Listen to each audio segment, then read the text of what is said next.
Buddha and the farmer's quiet lesson. Some burdens are so heavy that no one sees them until they begin to shape the way a person breathes, walks, and looks at the fading light. On a dry evening, when the fields held the last warmth of the sun and the village had begun to fall silent, a weary farmer carried more than tools on his shoulders. He carried disappointment, anger, and the aching belief that life had given him too much to endure alone. Into that ordinary sorrow came the Buddha, not with thunder or miracles, but with a quiet presence that would slowly reveal how peace can enter even the most burdened heart. The village did not know that anything important was about to happen. The dust still settled in the same slow way along the path. The cattle still moved with the same tired patience, and the evening air still smelled of dry earth, straw, and smoke rising from cooking fires. Yet for one man, something had already begun long before a single word was spoken. If you find this useful, subscribe to the channel, like this video, and leave a comment. The farmer walked home as he always did, late enough that the sky had softened from gold into a muted copper blue. His sandals were coated in fine dust. His palms were rough from rope, wood, and plough handles. His back ached with the dull, familiar pain that had long ago stopped asking for attention and simply made itself part of his life. Every step toward home should have felt like relief, but it did not. Home was where the day ended, yes, but it was also where his failures seemed to gather and wait for him. They sat beside the door before he arrived. They lingered in the corners of the room. They lived in the silence between him and the people he loved. The fields behind him looked worn and thirsty. All season he had given them his effort, his sweat, his hope, and still they answered him with too little. The soil was not dead, but it was stubborn. The rain had come late, then not enough, then too hard in the wrong places. A section of young crop had yellowed before its time. Another had been trampled when one of the oxen broke loose in Phryne's storm weeks earlier. He had done what he could. Men always said that in the village. Do what you can, be patient, work harder tomorrow. But there are seasons when such advice becomes a kind of cruelty, because a man has already done what he can, and tomorrow asks from him the very strength he no longer has. The animals moved ahead of him with their own kind of exhaustion. The oxen's heads were lowered, their ribs faintly visible beneath dusty hide, their breath slow and hot in the cooling air. A skinny dog slipped between shadows near the edge of the lane, pausing to look at him before trotting on. Chickens scratched lazily near a fence, as if the world had never demanded anything more of them than grain and a safe place to sleep. Even the trees along the path seemed tired, their leaves barely stirring in the evening stillness. Everything in the village appeared worn by the same invisible hand. But while others seemed able to rest when the sun went down, the farmer could not. His body returned from labor, yet his mind remained caught in the field, replaying what had gone wrong and imagining all that could still be lost. He was not an old man, though some evenings he felt far older than his years. Worry had a way of bending him more deeply than work ever had. He worried about the grain jars and how light they felt when lifted. He worried about the cracked wooden beam above the sleeping room that needed replacing before the heavy rains returned. He worried about the cost of seed, about the health of the oxen, about his children growing quickly, while he remained unable to give them the ease he had once promised himself he would provide. He worried about his wife, who had grown quieter over the past year, not cold but careful, as if she had learned that some truths were too sharp to speak aloud at the end of a hard day. Once, long ago, he had believed effort would be enough. If he rose before dawn, if he worked longer than the next man, if he denied himself rest, if he bore every hardship without complaint, then surely life would someday open its hand to him. Surely peace would come as a reward for endurance. Surely there would be a season in which he could sit outside his home at dusk and feel, if only for a moment, that he had done enough, and that enough had been given back. But the years had taught him a crueler lesson. Effort did not always protect. Good intentions did not guarantee gentleness from the world. And peace, that soft treasure he imagined in the lives of others, seemed to avoid his door entirely. He had begun to look at other people with a bitterness that embarrassed him, though not enough to stop it.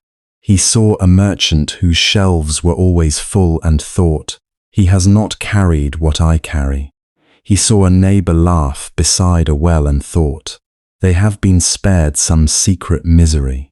He saw elders sitting calmly beneath a tree at the end of the day and thought, "Peace belongs to those who were born closer to it.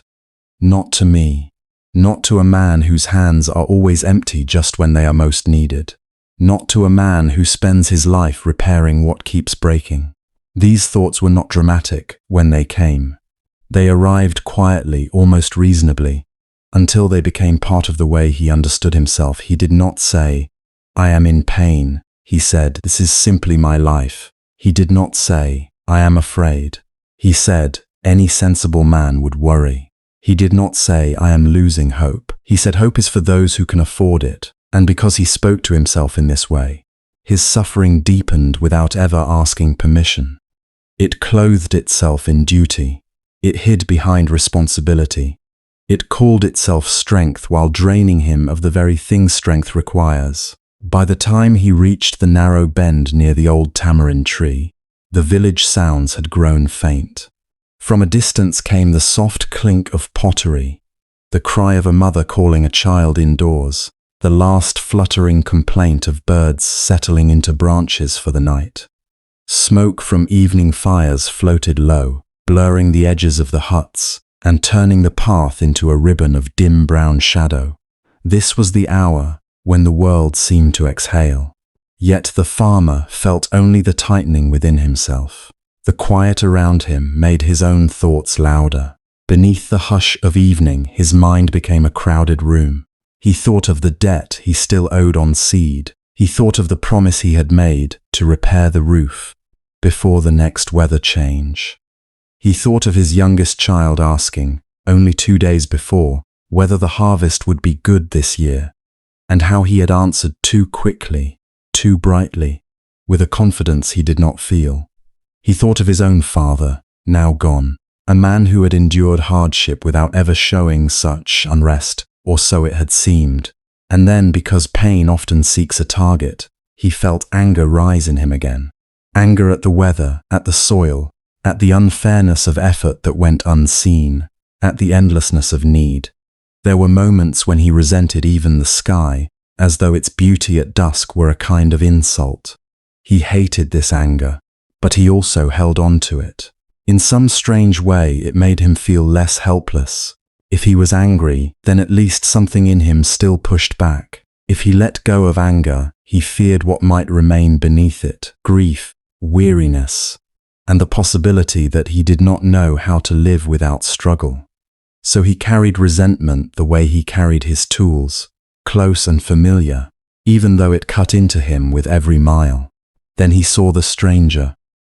At first it was only a still figure near the village path, beneath the fading branches where the dust settled softly in the half-light. Nothing about the sight was dramatic. No crowd had gathered. No one pointed. No sign announced that wisdom had entered the village. The man simply sat there with an ease that did not seem borrowed from comfort or wealth. He was not resting like a traveler who had gone too far. He was not waiting with impatience or curiosity. He seemed in that quiet place entirely present. The farmer slowed without meaning to. There was something unsettling about such calm when one's own thoughts were in disarray. A peaceful person can sometimes feel less like a comfort than a question. The farmer did not yet know who the stranger was. He only knew that the stillness before him did not resemble the tired stillness of men who collapse at day's end. This was a different kind of quiet, one he could not name. It was not emptiness. It was not dullness. It was not the numbness that follows exhaustion. It seemed alive somehow, as if the man sitting by the path had discovered a place within himself untouched by the noise of the world. And for that very reason, the farmer felt a flicker of irritation. How could anyone sit so peacefully when life was as hard as this? Had this stranger never watched a season fail? Had he never counted coins in the dark, knowing they would not stretch far enough? Had he never lain awake beside a sleeping family, staring into the night and wondering how much longer he could carry what no one else fully understood? Calm, to the farmer, looked almost offensive in that moment. It appeared too distant from the roughness of ordinary life, too untouched by hunger, disappointment, and the weight of daily duty. Yet he could not look away. The evening wrapped itself around the path. The last light withdrew from the far edges of the field, leaving only a reddish line near the horizon before that too dimmed into grey. The oxen shifted and snorted softly. Somewhere nearby, water dripped in a slow, patient rhythm from a bucket that had been filled at the well. The village behind him drew inward towards supper, lamps, and sleep. And there, between the weariness of the day and the uncertainty of the night, the farmer stood with his burdens pressing heavily against him, while a calm stranger seemed to carry none at all. He did not know that the man before him was the Buddha. He did not know that the peace he saw was not the absence of hardship, but the fruit of understanding it deeply. He did not know that before this night was over, the beliefs he had clung to so tightly would begin to loosen one by one. All he knew was that something in him had been disturbed, not soothed, not relieved, disturbed. Because when a person has lived too long inside struggle, even gentleness can feel threatening. The farmer shifted the weight on his shoulders and felt, with sudden sharpness, how tired he truly was. Not only in muscle, not only in bone, but in spirit. He was tired of bracing himself, tired expecting disappointment before each new dawn, tired of comparing his hidden wounds to the apparent ease of others, tired of believing that peace was a privilege meant for different lives, brighter lives, lives unmarked by dust and debt and the ache of unfinished needs. And still, despite that weariness, or perhaps because of it, he found himself watching the stranger with an attention he could not explain. The path between them was small. The distance within him was not. It was made of years of frustration, silent fear, wounded pride, and all the unnamed sorrow he had mistaken for fate. But something about the still figure beneath the evening sky made that inner distance visible at last. For the first time in a long while, the farmer sensed that his suffering was not only in the world around him, it was also in the way he held well inside himself. The thought was faint, almost too faint to trust. It passed through him like the first breeze after a day of heat, easy to miss, unless one has been desperate for air. But once it appeared, the evening no longer felt quite the same. The road home had become something else. The silence had changed, and as the darkness deepened and the farmer's thoughts grew louder, the simple sight of a calm stranger began to unsettle him in a way he had never expected. The calm stranger remained where he was, seated a little way off the road where the dust thinned into dry grass. Evening had begun to soften the edges of the fields, but the heat of the day still hovered close to the earth. The farmer slowed without meaning to. His shoulders ached beneath the weight of the tools he carried, and sweat clung to his neck and spine. His breath came rough and uneven, like a man who had been walking for years rather than miles. Yet there, not far from him, sat someone who seemed untouched by hurry, untouched by exhaustion, untouched by the thousand small injuries of an ordinary life. It offended him at once, not because the man had done anything wrong. The stranger had not spoken, had not blocked the road, had not even lifted a hand. He simply sat beneath the fading light with a stillness so complete that it seemed almost unnatural. His robe was plain, his posture was relaxed but upright. His face held no sign of strain. He looked neither proud nor weak, neither waiting nor avoiding. He was simply present, as quiet as the old trees at the edge of the field, and for reasons the farmer could not explain, that quiet stirred something sharp inside him. The farmer stopped a few paces away and stared. He had seen holy men before, or men who called themselves such, travelers with smooth voices and empty bowls, wandering teachers who spoke of truth while other people bent over the hard ground and paid the price of living. Men who praised detachment because they had nothing to protect. Men who spoke gently because they had never stood in a failing crop and tried to bargain with the sky. The farmer had little patience for them. Hunger did not vanish because one renamed it. Debt did not soften because one spoke wisely over it. A man could not feed his family on calm, so he looked at this silent figure and felt suspicion rise in him the way heat rises from stone. Who sits so peacefully beside a dusty road at the end of a day like this, he thought. Who can be that still when the world is full of need? What kind of man has time for serenity while others are worn thin by labor? He wanted, suddenly, to keep walking, to turn his face away and let the stranger remain a mystery he did not have to test. But another feeling held him there, and that feeling was harder to admit. It was curiosity. Not the light curiosity of passing interest, but the heavy kind born from unrest. Something in him did not believe what he was seeing, and because he did not believe it, he could not leave it alone. The stranger slowly lifted his eyes. There was no alarm in the movement, no surprise. It was as though he had known all along that the farmer would stop, that a tired man carrying the weight of his own life would linger at the edge of the path and wrestle with thoughts he could not sort. The farmer expected at least a flicker of self-importance in that gaze, some trace of the quiet superiority he had often seen in men who wished to be admired. But there was none. The eyes that met his were clear, steady, and strangely gentle. The farmer disliked that gentleness almost as much as the stillness. It made him feel seen in a way he had not agreed to. For a moment neither of them spoke. The evening insects had begun their low music in the grass. A faint breeze moved over the road and lifted a little dust around the farmer's sandals.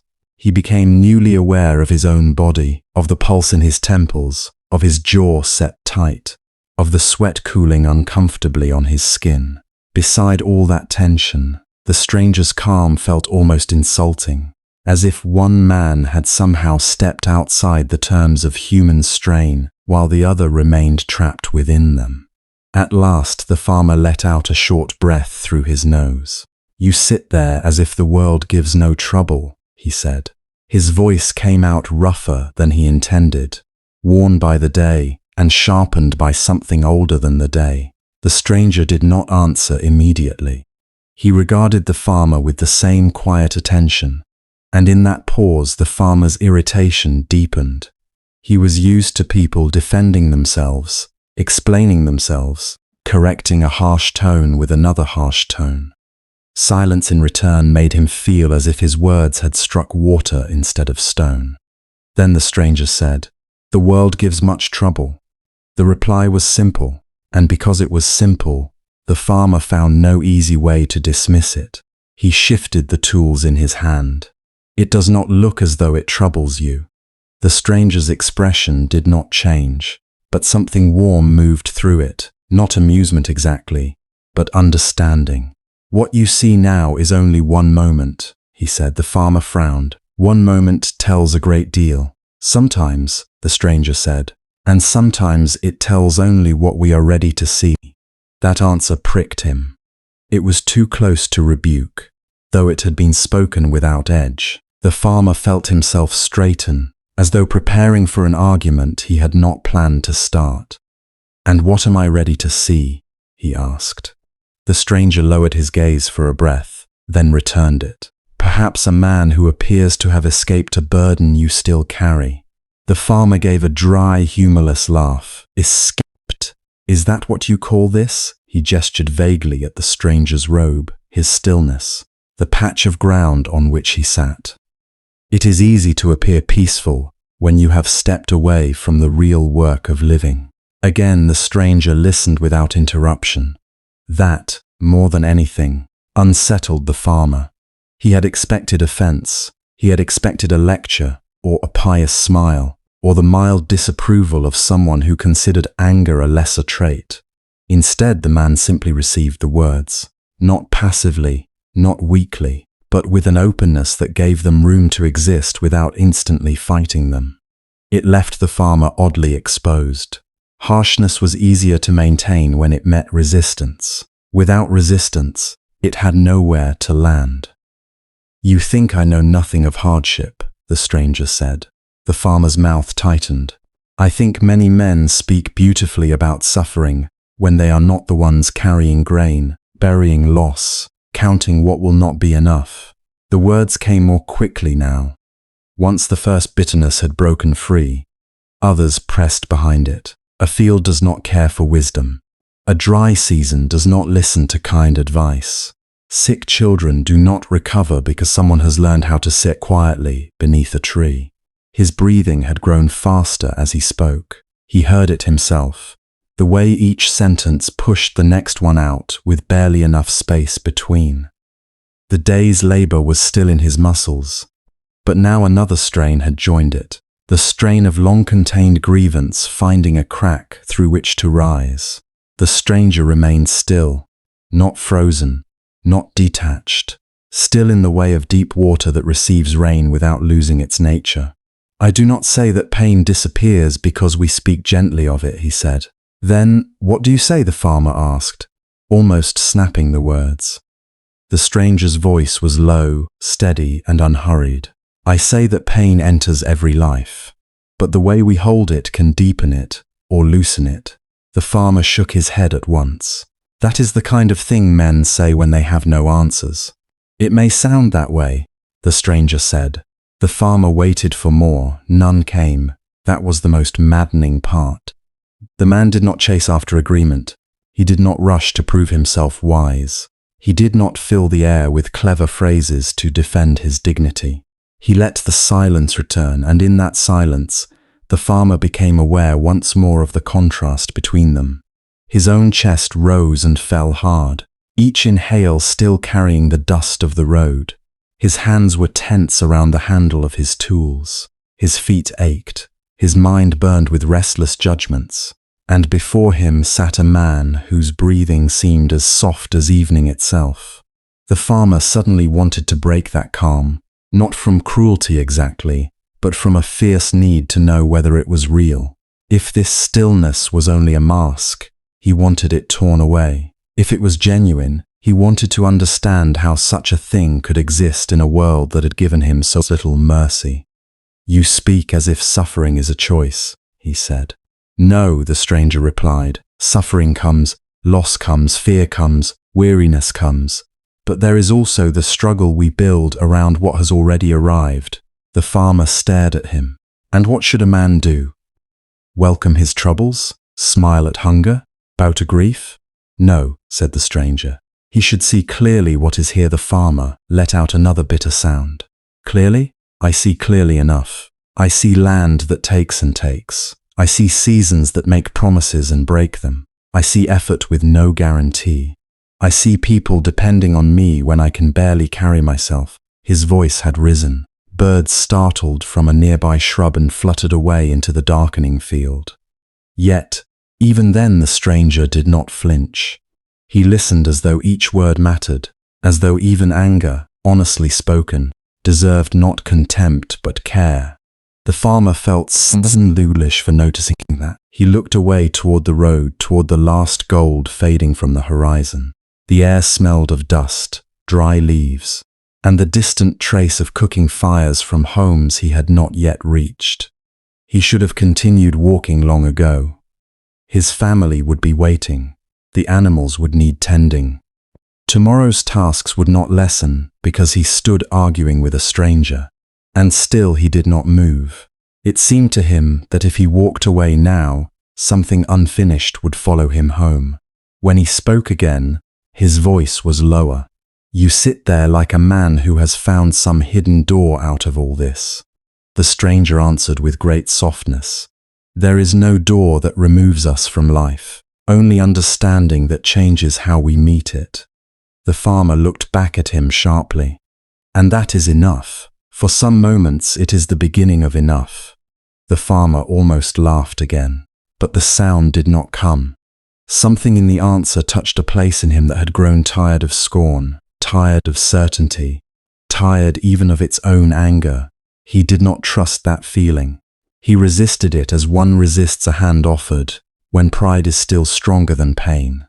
"You speak in circles," he muttered. "Perhaps," said the stranger, "or perhaps your hurt is not ready for straight lines." The farmer's eyes narrowed. The words should have irritated him, and they did, but not in the usual way. They did not feel like mockery. They felt uncomfortably true.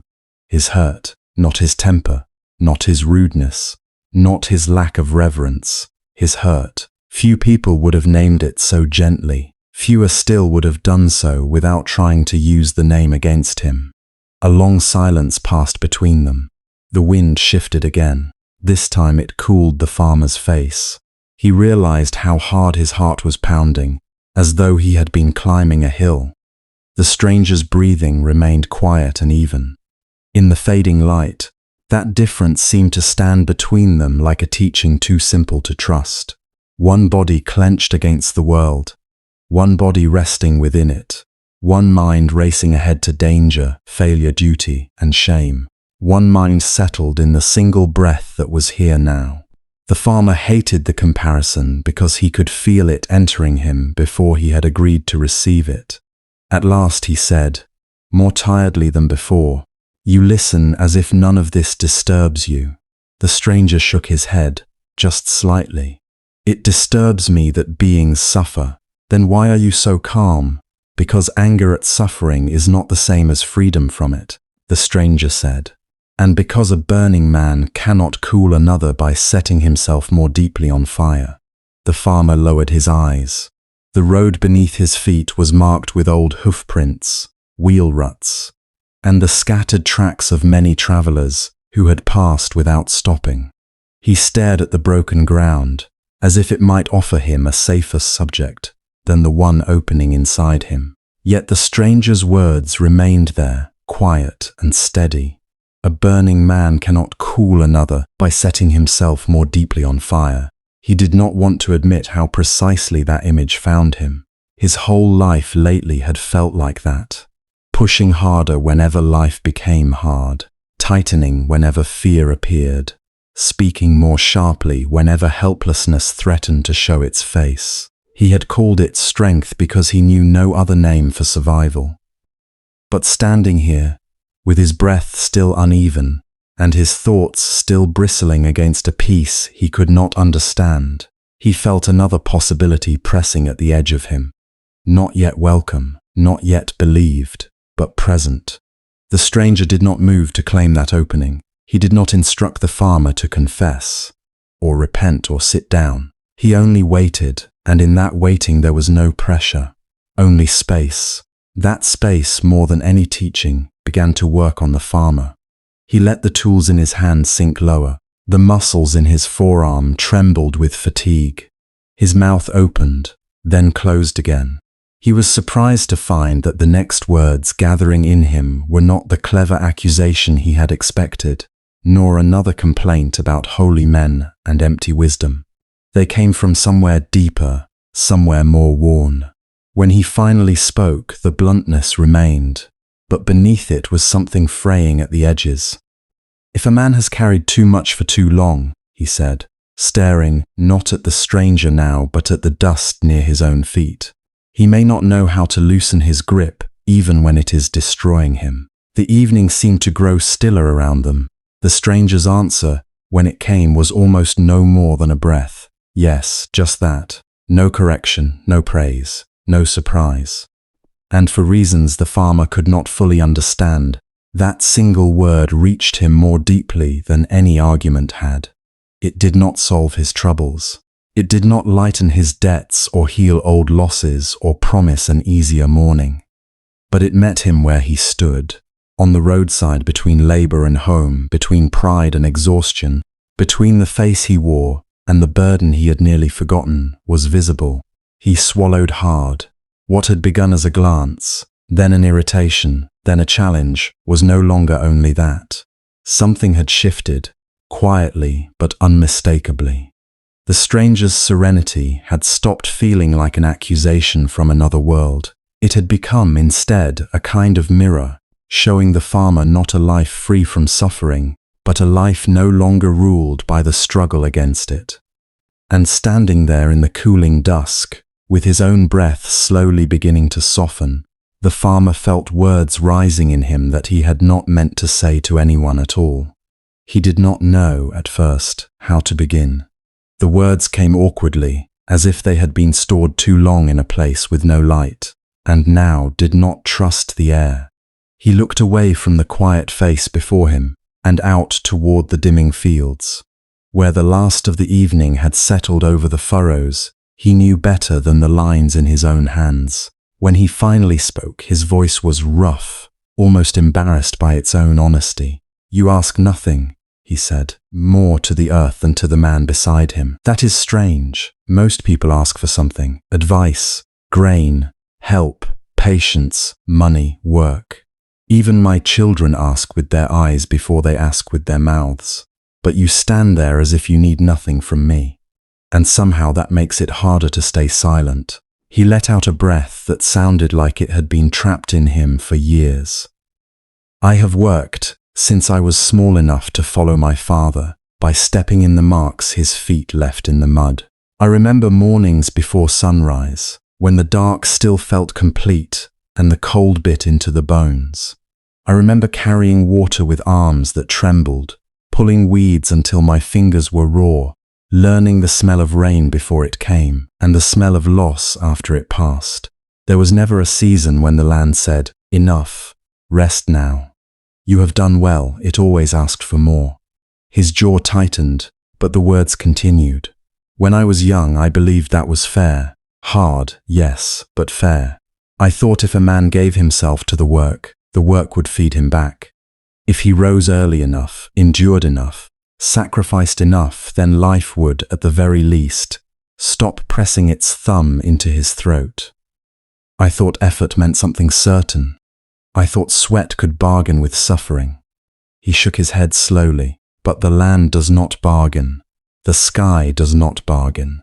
Illness does not bargain. A man can do everything he is supposed to do, and still stand in an empty field at the end of the year wondering what he did wrong." The Buddha said nothing. That silence did not feel empty. It felt steady, like a bowl set down between them, able to hold what was being poured into it. The farmer swallowed and went on. "There were years when the rains came too hard and beat the young shoots flat into the dirt. Years when they came too late, and we watched the ground crack open like an old wound. Once, after months of work, after every seed was placed by hand, after every day had been spent watching the rows and praying under my breath, insects came in a dark wave and left almost nothing standing. I can still hear the sound of them if I think too long. It was like the field itself was being eaten alive." He rubbed his palms together, remembering. "And still, the next season, we planted again. What else could we do? Hunger does not wait for a man to heal his disappointment. Debt does not care whether his heart is tired. Children grow, parents age, a leak, tools break, the ox falls lame. Grain must be bought when grain should have been stored. One problem hands itself to the next, and a man begins to feel that his whole life is no more than carrying one full bucket after another, trying not to spill before someone else arrives needing a drink." A bitter smile touched his mouth and disappeared. "You know what is cruelest? Not the labor itself. The body learns labor. The body can bend, lift, endure, and wake again. It is the uncertainty that wears a man down. It is giving yourself completely to something that may still betray you. It is looking at a green field and not allowing yourself to feel glad, because you have seen too many good beginnings end badly. It is hearing someone say, 'Have hope,' as though hope were free, as though it had not cost you dearly every time you dared to have it." The evening deepened around them. Crickets had begun their patient song. Somewhere in the distance, a dog barked once and then was still. The farmer's voice grew quieter, but not softer. My wife says I have become hard. Perhaps she is right, she says. I answer too quickly. I too often carry the house inside me as if it were another weight tied across my back. She says I do not laugh the way I once did. I want to tell her that laughter is easy for those who are not counting what might fail next. But that would be unfair. She carries her own burdens. She stretches food when there is too little. She mends clothes until the cloth itself seems tired of being mended. She waits through storms, waits through sickness, waits through nights when I sit awake saying nothing. She has suffered me as much as she has suffered life. He paused there, and in that pause was a tenderness he did not know how to hold for long.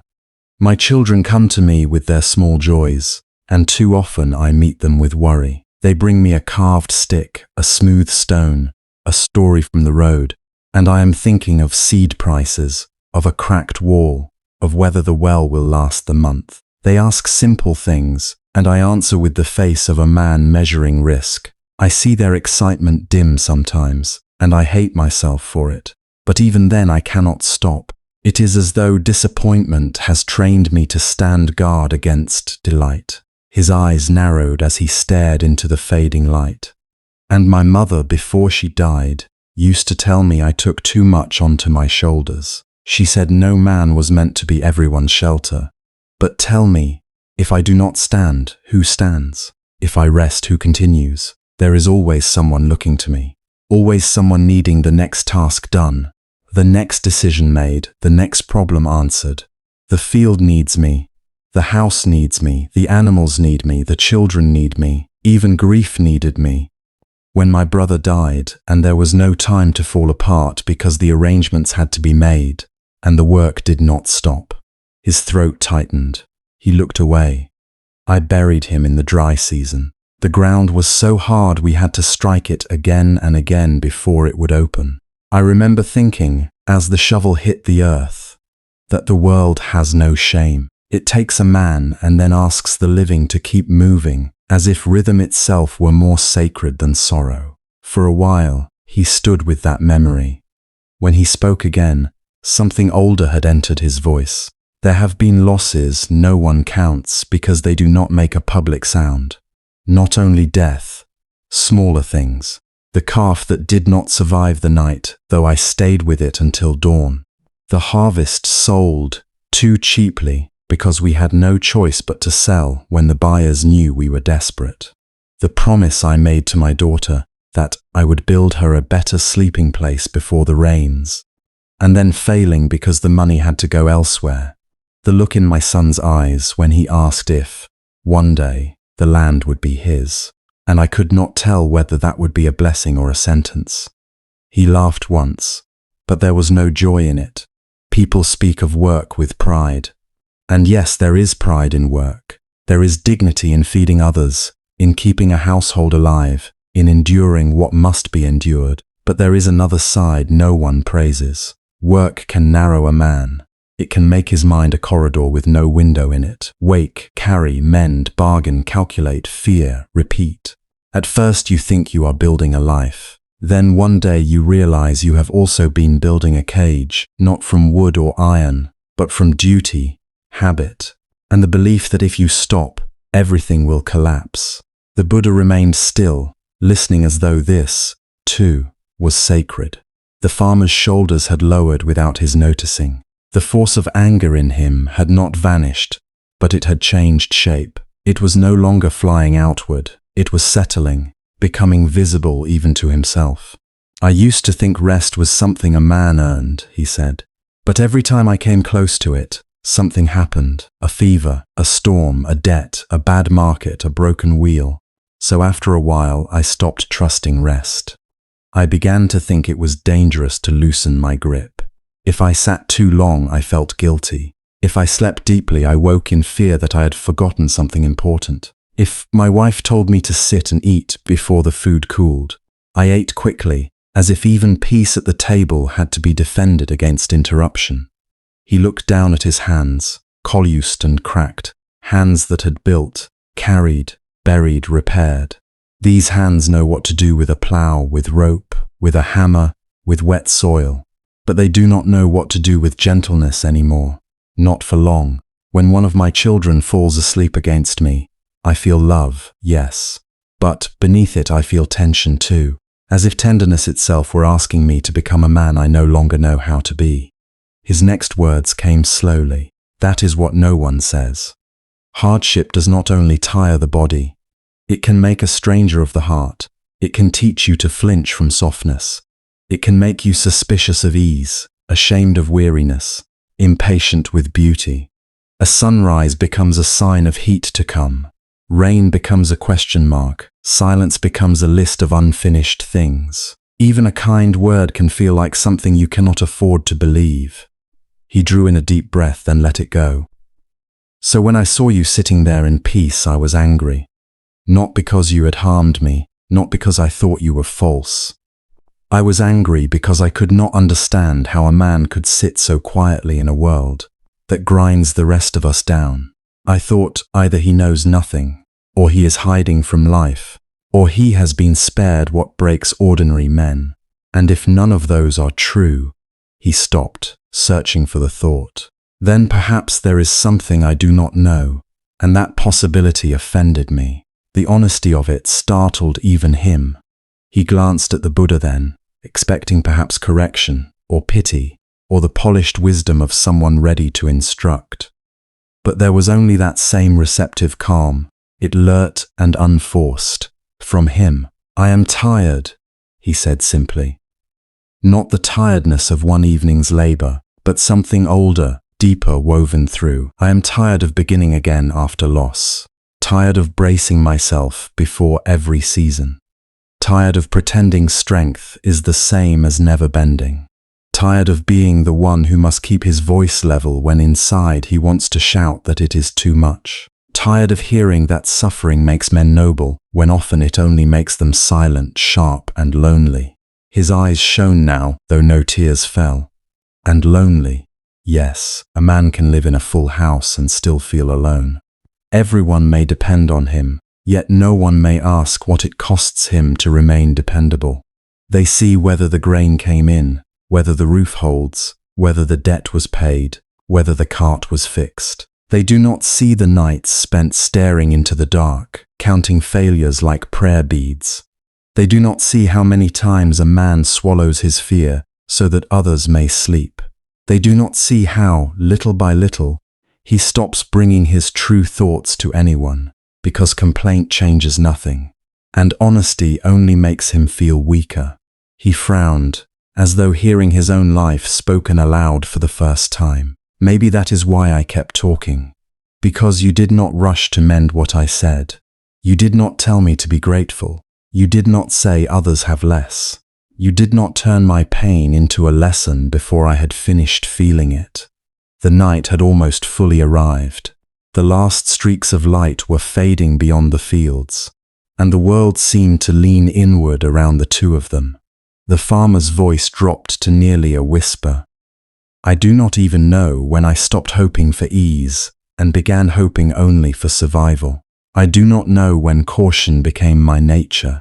I do not know when love became something I expressed, through labor more than through warmth. I only know that I have been carrying this life so long that I no longer remember what it is to set it down, even for a moment. Then he fell silent. The bitterness had spilled out of him in waves, some sharp, some sorrowful, some almost ashamed, and in the space after it, he seemed to hear the weight of his own story, perhaps more clearly than ever before, not because it had grown heavier, but because at last it had been spoken without interruption. The Buddha looked at him with the same quiet attention as before, and when he answered, he did not begin with an argument, or a judgment, or a promise. He began with a question so simple that it almost undid the farmer at once.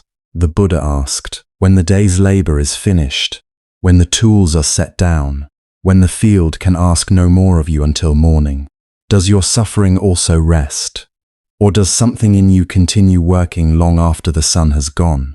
The farmer did not answer at once. It was not the kind of question he had expected.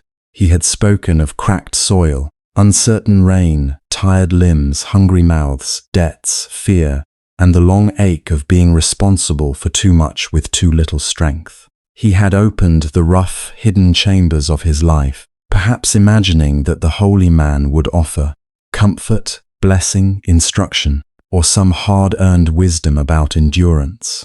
But this question did not seem to touch the field at all. It did not mention grain or weather or poverty. It turned instead toward a place the farmer had spent years refusing to examine too closely. His brow tightened. He shifted where he sat. For a moment he looked not angry, exactly, but offended in a quieter way, as if he had brought a bleeding hand and been asked about the tension in his shoulders. "What does that matter?" he said at last, with a strain in his voice. "A tired mind comes from a hard life. Worry is not something I choose for pleasure. If the crop fails, it fails whether I think about it or not. If my children are hungry, they are hungry whether my thoughts are calm or troubled. What use is it to ask what my mind does after dark, when the real trouble is waiting at dawn?" His words came with force now, because resistance often arrives faster than understanding. This may be a question for men who have the luxury to sit beneath trees and watch their breath. But I am not one of them. My life is not made of thoughts. It is made of mud and sweat and uncertainty. It is made of burdens that do not vanish because someone speaks gently about the mind. The Buddha listened without interruption. That too was part of his way. He did not rush to correct the farmer's frustration. He did not call it ignorance. He did not ask the man to become calm before being heard. He let the protest stand in the air fully, because there are some truths a person cannot receive unless their objection has first been given room to breathe. When the farmer's voice quieted, the Buddha said, "I do not say that your life is easy. I do not say your pain is imagined. Heat still burns, loss still wounds, hunger still presses. Rain that does not come will not come merely because the mind becomes peaceful. I do not ask you to deny the hardness of the world." The farmer's face softened only slightly, as if he had expected to be contradicted and was unsettled not to be. The Buddha continued, his voice as steady as evening light. "But tell me this, when pain comes, does it knock only once? Or does the mind open the door again and again, inviting it to sit, to eat, to remain through the night?" The farmer frowned, not because he understood, but because something in the image had reached him before he was ready to admit it. The Buddha said, "There is pain that arrives on its own. A failed harvest, a body worn by work, harsh words from another, illness, aging, change. None of these ask our permissions. They come as cold comes. They come because life, by its nature, does not stay arranged for our comfort." He paused, and in the pause there was no heaviness, only space. And then he said, "There is what follows. The remembering that repeats without rest. The fear that runs ahead into futures not yet born. The mind that says, this should not be happening, this must never happen again. What if it grows worse? What will become of me? Why is my life harder than theirs? Why can I not carry this? Why did this happen? Why? The event may end, but the mind continues striking the same bell. The farmer looked down at his hands. They were thick hands, scarred in places, lined with the evidence of years spent gripping tools, hauling weight, pressing seed into reluctant ground. He knew the labor of the body well. He knew what it was to keep working even while exhausted. But now another possibility was being placed before him, that there might be a second labor, one less visible and no less consuming, taking place inside him every day. He did not welcome the thought. At first it felt almost insulting. "So now my suffering is my own fault?" he asked, bitterness rising again. "Is that what you mean, that a poor man suffers because he thinks too much? That if I were wiser, I would feel no burden?" The Buddha shook his head. No, fault is another burden, and I would not hand it to you. I am not saying you create the storm. I am asking whether, after the storm has passed over, you keep rebuilding it within yourself. The farmer let out a short breath through his nose, half skepticism, half fatigue. He wanted to dismiss the question. It seemed too delicate for a life as blunt and punishing as his. Men like him did not survive by studying their thoughts. They survived by rising before light, by doing what had to be done, by enduring what could not be changed. A soft inward question felt like a thin blanket in winter. It might comfort the weak, he thought, but it would not warm the bones. Yet the question did not leave him. That was the quiet power of the Buddha's way. He did not press hard from the outside. He placed something simple in the heart and let it reveal its weight from within. The farmer stared toward the field beyond them, where the late light rested over ridges of earth. He knew what it was to leave work unfinished. He knew the itch of tasks waiting for morning. But now, as he sat still, he began reluctantly to sense another kind of unfinished work, the kind that never belonged to the land at all.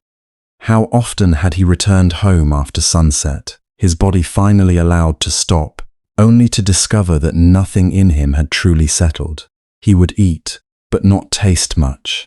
He would sit among his family, but remain somewhere else, replaying the day. He would lie down, but continue measuring losses, rehearsing dangers, counting all that might fail next. He would speak little, not because there was peace in him, but because his thoughts were loud enough already. Even in rest, he was not resting. The body would be still, yet inwardly, he kept moving furrow after furrow through the same dark field. He turned over the same fears until they hardened. He sharpened tomorrow's trouble with last week's memory. He fed small uncertainties until they grew teeth. What had happened once, he made happen many times in thought. What had hurt for 1 hour, he stretched across many. He did not want to confess this. To see it was uncomfortable enough. To say it aloud would make it real in a new way. The Buddha watched him with no trace of triumph. There was no sense that he was winning an argument. He was simply waiting beside the opening of a door.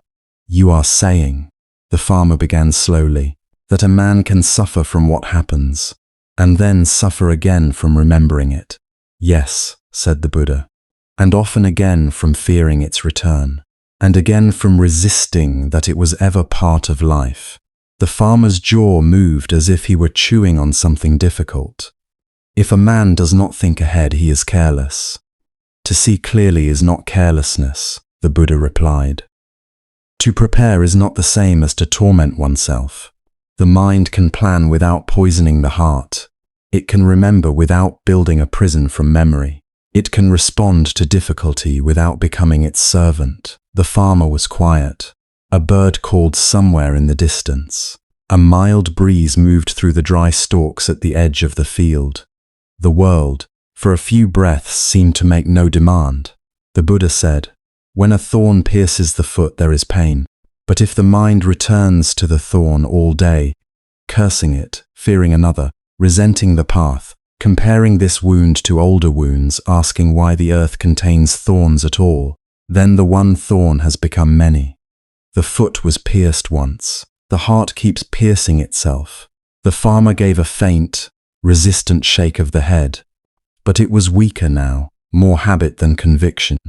He had known this without naming it. He had seen it in his wife when grief from one harsh season spilled into the next before the next had even turned bad. He had seen it in neighbors who quarreled not over one word, but over every remembered word that came before it. He had seen it in himself, though never with this kind of honesty. He remembered nights when rain had failed for days, and though no cloud had yet betrayed him that evening, he lay awake as if disaster were already standing in the doorway. He remembered the way one poor harvest could live in him through several good ones, making him distrust every blessing. He remembered moments when his children laughed nearby, and still he remained absent, occupied by futures his hands could not yet touch. His suffering had not always ended where the event ended. And this recognition did not erase the hardship of his life. It did not fill the granary. It did not summon rain. It did not ease debt. But it did reveal something surprising and almost unsettling. Not every part of his exhaustion came from the world. Some of it came from the endless inner repeating of what the world had already done. The farmer rubbed his palms together, slowly, feeling the coarse skin against itself. "If I stop thinking," he said, "the problems remain." "Yes," the Buddha said. The farmer looked up almost sharply, as if he had not expected agreement. "Yes," the Buddha repeated, "the problems remain. But must you become each problem every hour? Must the mind wear every burden even while the body drinks water? Even while the children sleep? Even while the moon is simply the moon?" The words landed somewhere deeper than advice. They did not ask him to abandon responsibility. They asked whether responsibility had spread beyond its true boundary and become a kind of ceaseless inward gripping. The farmer thought of how tightly he held himself, even with no tool in hand, how the chest stayed braced, how the jaw stayed set, how thought reached automatically for danger, as if vigilance were the only form of love he knew. If he loosened, would everything collapse?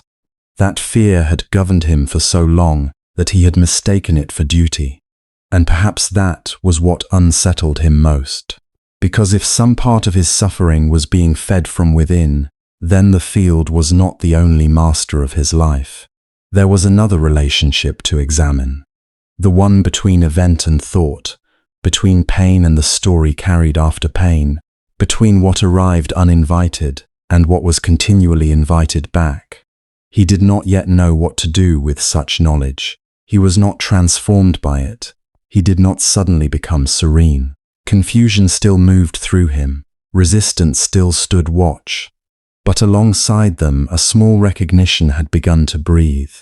It was true. Even in silence, he often continued the day's hardship inside himself. Even in shelter, he rehearsed exposure. Even with no one accusing him, he judged his own insufficiency. Even when lying on a mat in darkness, he was still plowing, still digging, still straining against invisible ground. The Buddha saw this understanding begin to dawn, and did not crowd it with too many words. Some insights bruise if handled roughly. They need gentleness, and they need something familiar to take shape around.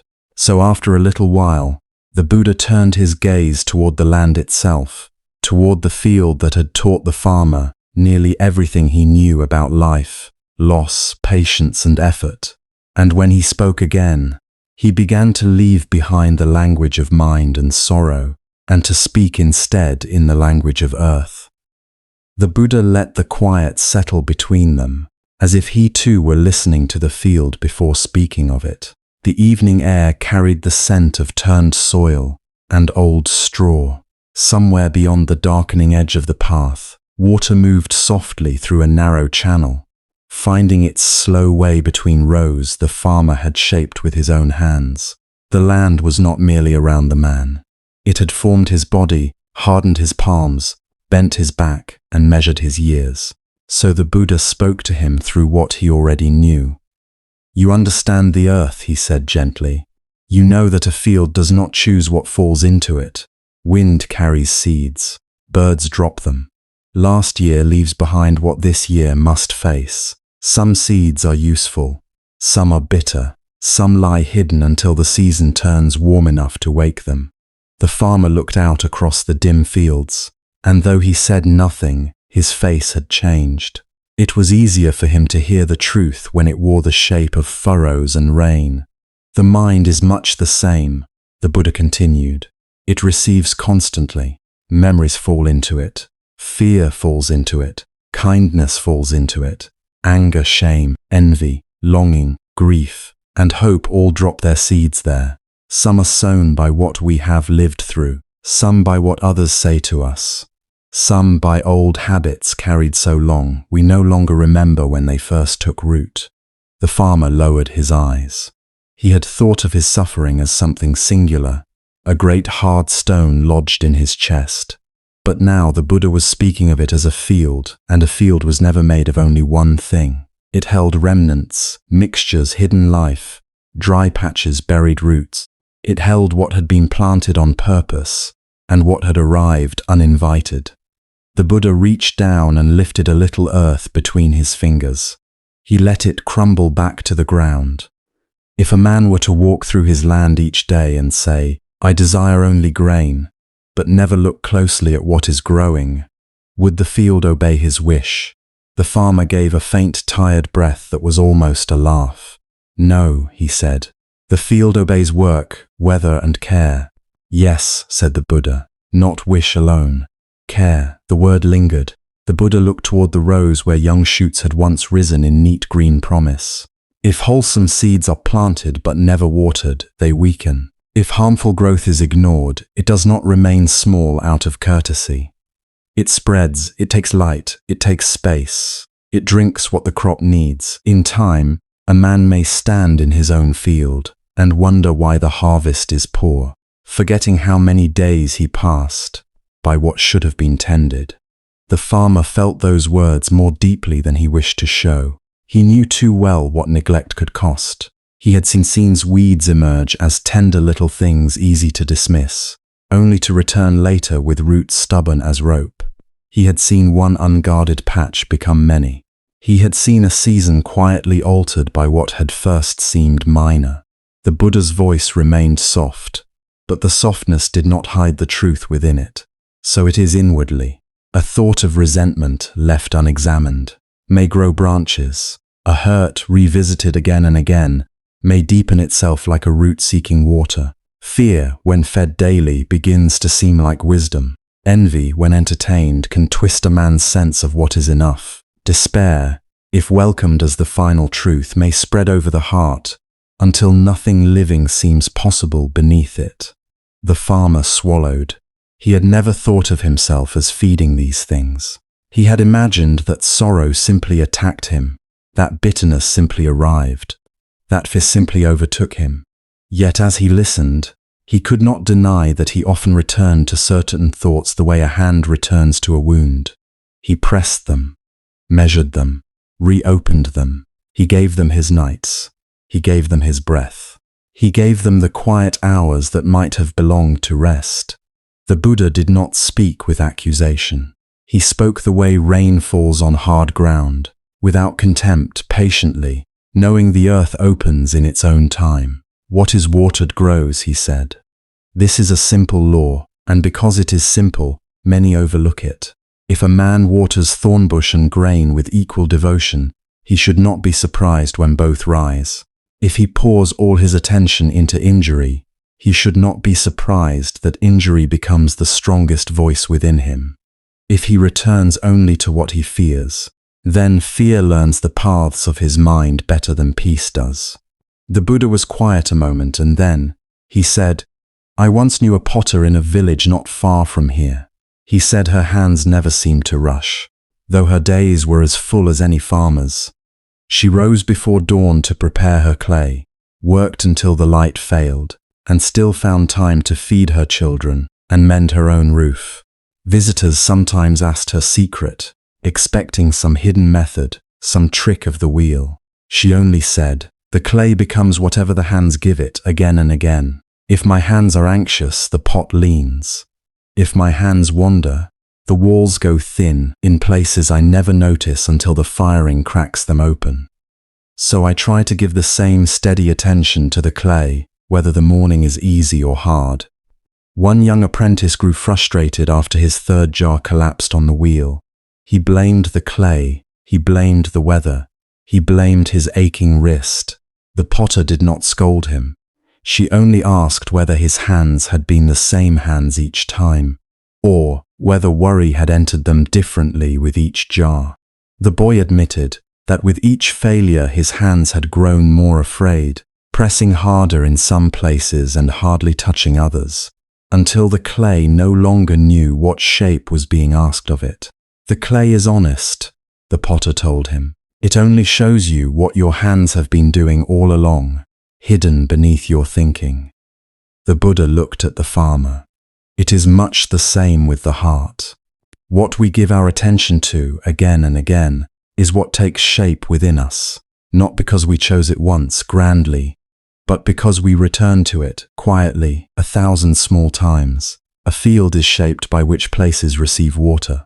A jar is shaped by where the hands press, and a life is shaped by where the mind keeps returning.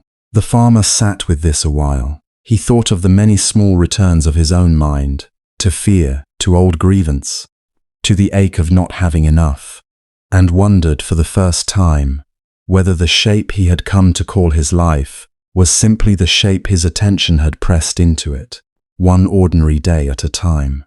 The farmer stared at his hands. They were broad, cracked, darkened by sun and labor.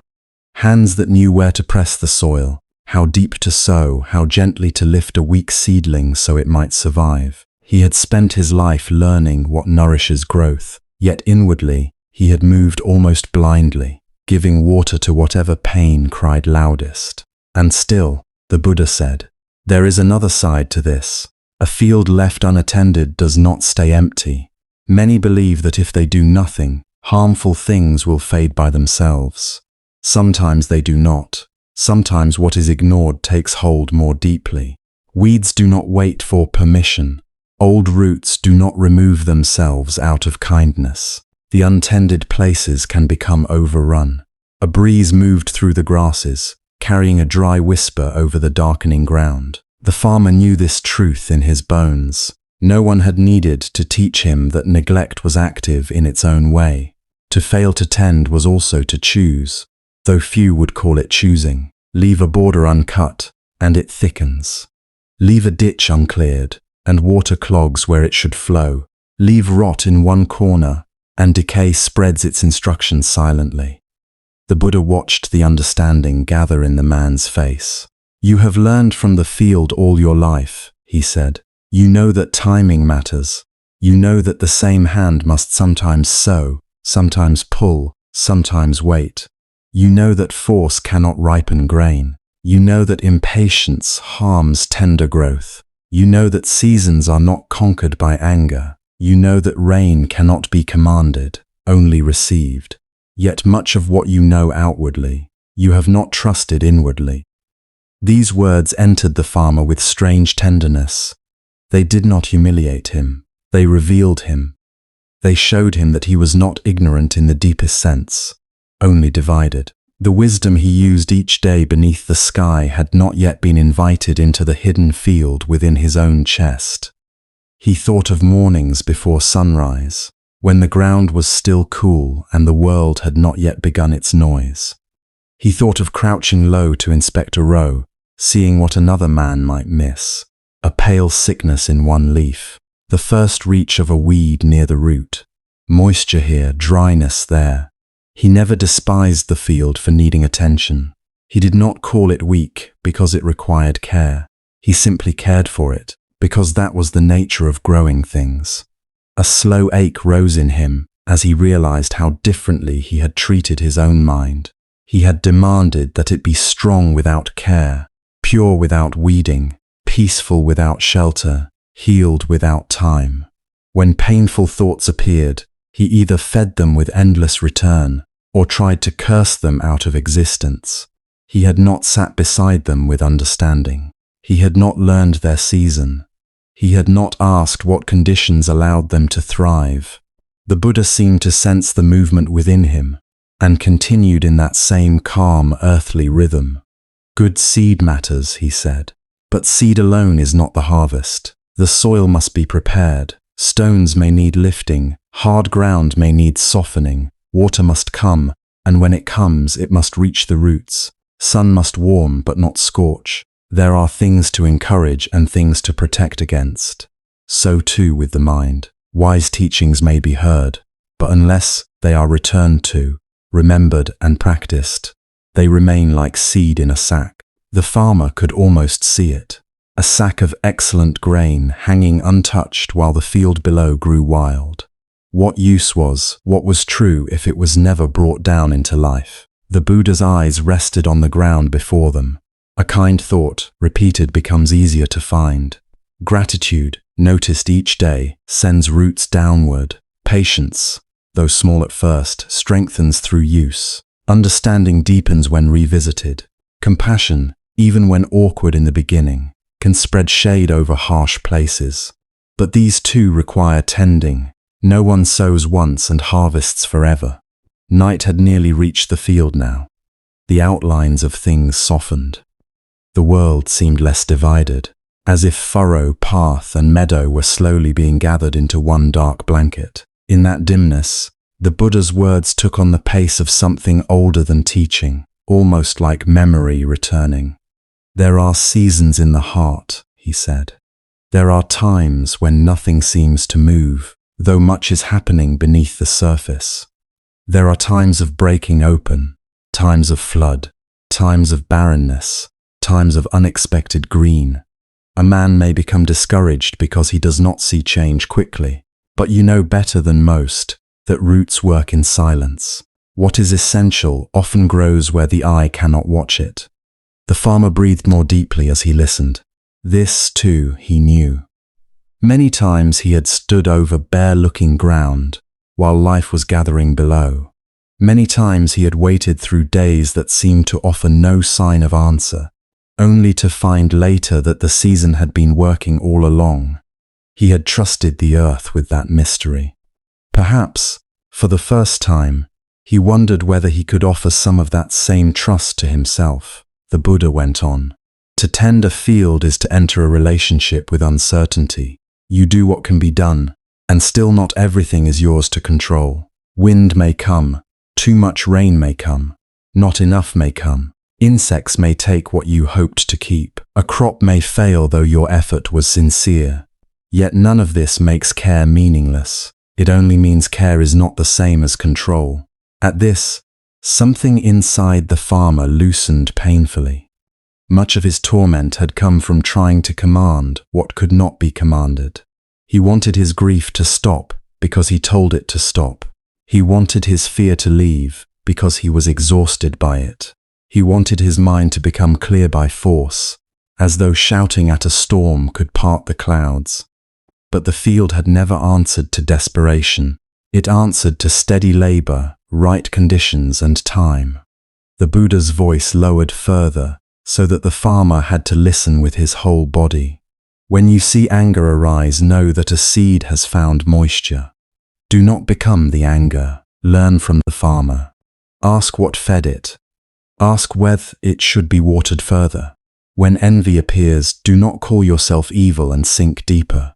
See it as growth that has emerged. Remove what can be removed. Strengthen what should remain. When despair spreads, do not lie down in it as if it were the whole landscape. Search for one living thing still rooted there. Protect it. The farmer closed his eyes for a moment.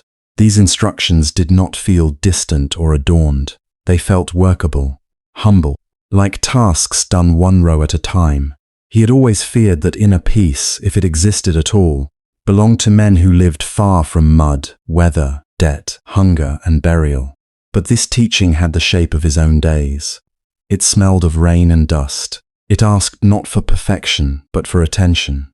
And remember, the Buddha said, the field is not judged for having weeds, it is simply tended.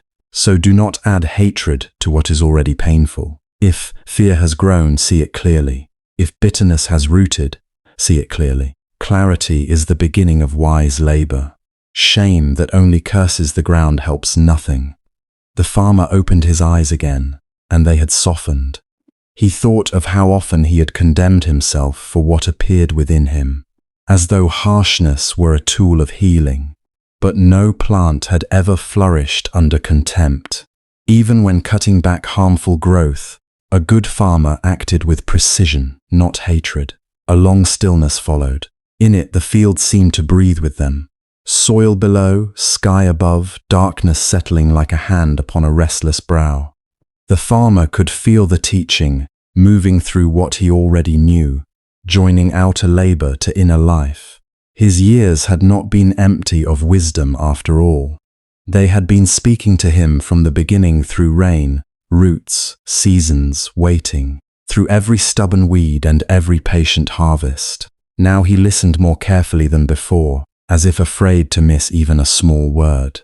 Yet beneath this growing understanding, one wound remained untouched in its deepest place, too raw to be soothed by metaphor alone. And the Buddha, seeing it, prepared to speak more directly to the sorrow the man still carried. The Buddha did not answer at once. He looked at the farmer with the kind of attention that did not press, did not pry, did not corner a man inside his own words. It was the look one might give a wounded animal that had learned to bare its teeth before anyone could come near. And for the first time that evening, the farmer felt something more unsettling than disagreement. He felt seen. The night had deepened around them. The heat of the day had gone out of the earth, and the field now held that quiet coolness that comes only after long labor has ended. Crickets began their steady song. Somewhere beyond the trees, water moved over stone with a low, patient murmur. Everything in the world seemed to have found its proper place in the dark. Everything except the man sitting there with his jaw set hard, his hands rough with work, and his heart full of a bitterness he himself no longer understood. The Buddha's voice, when it came, was softer than before.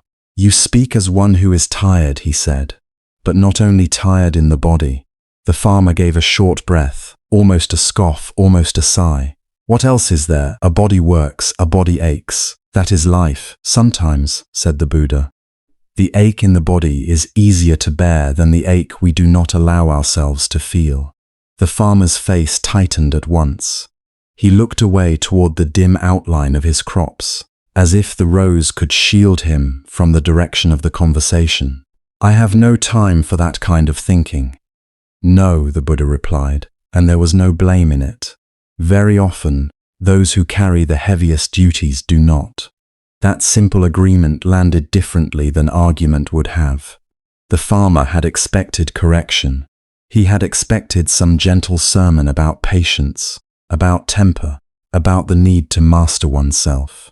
He had braced himself against being told that his anger was foolish, or selfish, or unworthy. But the Buddha did not strike at the anger. He seemed to look beneath it, as though it were not the whole truth of the man, only the crust that had formed over something older and more tender. The farmer swallowed. "Duty does not wait," he said after a moment. "The ox must be fed whether a man is sad or not. The field must be turned whether he sleeps well or not. If rain fails, there is no use weeping at the sky. If grain spoils, it does not mend because a man grieves. Work remains." "Yes," said the Buddha. "Work remains." Again, no contradiction, no attempt to pull him away from the reality of his life, only a calm receiving of what was true. The farmer's shoulders loosened by the smallest measure, though his voice still carried its old roughness. "Then you understand. I understand that a life of labor often leaves little space for sorrow," the Buddha said. "And sorrow, when it is given no space, does not disappear. It waits. It settles into the body. It changes its clothing. It returns as sharp speech, as impatience, as weariness with everything." The farmer felt those words like a hand laid on a hidden bruise. He said nothing. He had thought of himself as angry at weather, at weak tools, at animals that fell ill at the worst time, at neighbors who talked too much and helped too little, at prices, taxes, blight, drought, late rain, early frost. Angry at the endlessness of effort and the uncertainty of reward. Angry at the way one season's gain could be erased by one careless week of sky. Angry at the foolishness of people who spoke of peace, as if peace could fill a hungry stomach. Anger, at least, had movement in it. It gave heat to cold mornings. It stiffened the back. It made a man rise before dawn and keep going when his muscles trembled. Anger felt useful. It could be carried like a tool. But grief was another thing. Grief weakened the knees. Grief blurred the sight. Grief sat beside a man while he worked and made every task feel heavier. Grief asked for stopping, and stopping was dangerous in a life built on necessity. So he had not stopped. He had not stopped when his first harvest failed after months of honest labor, and he stood in the ruined field with mud on his ankles and shame in his throat. He had not stopped when his father died in the hot season. And there was no time to sit long beside the body because arrangements had to be made, animals had to be tended, grain had to be covered before rain. He had not stopped when the small child who had lived only a handful of days was wrapped and carried away before dawn, while his wife made no sound at all, which somehow hurt more than weeping. He had not stopped when his younger brother left after a bitter quarrel over land, and years passed without reconciliation. He had not stopped when his mother's hands began to shake too much to weave or sort lentils, and she stared often at nothing, as if already part of her had gone somewhere he could not follow. He had not stopped when the old dog that had worked beside him for years laid itself down near the shed and did not rise again, small grief perhaps beside larger losses, yet still a tearing in the fabric of ordinary days, one thing after another, never enough to break a man all at once, just enough to harden him if he did not let himself break. The Buddha watched the changing expression on the farmer's face, the way memory moved through him without yet becoming speech. "There have been many things," he said quietly. The farmer's mouth twitched. "There are many things for everyone." "Yes," said the Buddha, "and still each burden is heavy when lifted by one pair of hands." The farmer stared at the ground. His fingers dug into the soil beside him, crumbling a dry clod into dust. "If a man lets himself feel every blow," he muttered, "he will never finish his work." "Perhaps," said the Buddha, "but if he feels none of them, he may not know why the work becomes so bitter." The farmer shut his eyes. That was the wound. Not only that life had hurt him, but that the hurt had spread into places it did not belong. It had entered his voice. It had colored his seeing. It had made the morning call of birds sound like noise. It had made the requests of his wife feel like demands. It had made his children's questions feel like interruptions. It had made even the good days difficult to trust, as though joy itself were a kind of carelessness. He had begun to meet the world with irritation before the world had done anything at all. And beneath that irritation there was fear, though he would never have named it so easily before. Fear of one more loss. Fear that tenderness invited pain. Fear that if he loved his life too openly, life would notice and take from him again. Better to complain than to cherish. Better to scold than to hope. Better to say that everything was troublesome than to admit how much could still be wounded. The Buddha let the silence hold these truths without forcing them into confession. The field around them remained gentle and unastonished. Night creatures moved through grass. The moon had not yet risen, but a pale wash of starlight touched the edges of the land. In such a quiet, even a guarded man could hear himself more clearly. At last the farmer spoke, and his voice had changed. It had grown lower, less defended, as though each word had to travel through deeper water. "When my father died," he said, still looking down, "people came and went. There were rites, instructions, tasks. Everyone said what must be done. I did it. I did all of it. By the next morning, I was already back at work." He stopped. The pause that followed seemed to reach far behind him. "I remember lifting a sack of grain," he continued, "and being angry because it split at the seam. Grain spilled everywhere. I shouted as if someone had insulted me. But when I bent to gather it, I could not see properly. I thought it was sweat in my eyes." He gave a small, humorless breath. It was not sweat. The Buddha listened. "I never spoke of him again in any true way," the farmer said. "Not because I did not care, because there was always something to do. And after some time," he hesitated. "After some time it felt shameful to begin grieving late, as if I had missed the proper season for it." The Buddha's answer came like water poured gently into a cracked vessel. The heart does not keep the same calendar as the market or the harvest. Sorrow does not become false because it was postponed. It simply waits where it was left. The farmer's throat worked. He pressed his thumb hard into the dirt. My wife lost a baby, he said, the words rough with disuse. A son. We had named him only to ourselves. Then he was gone. He exhaled unsteadily. She wept at night when she thought I was asleep. I heard her, I lay still. In the morning I spoke of practical things, food, repairs, water jars. I thought I was helping by keeping the house standing. I thought if I did not fall apart, then I was being strong for both of us. His face tightened with the pain of understanding what had once seemed virtue. But I was also hiding from her grief, from mine. The Buddha bowed his head slightly, not as a sign of pity from above, but of reverence for suffering honestly named. That is often how the heart protects itself, he said. It chooses function over feeling.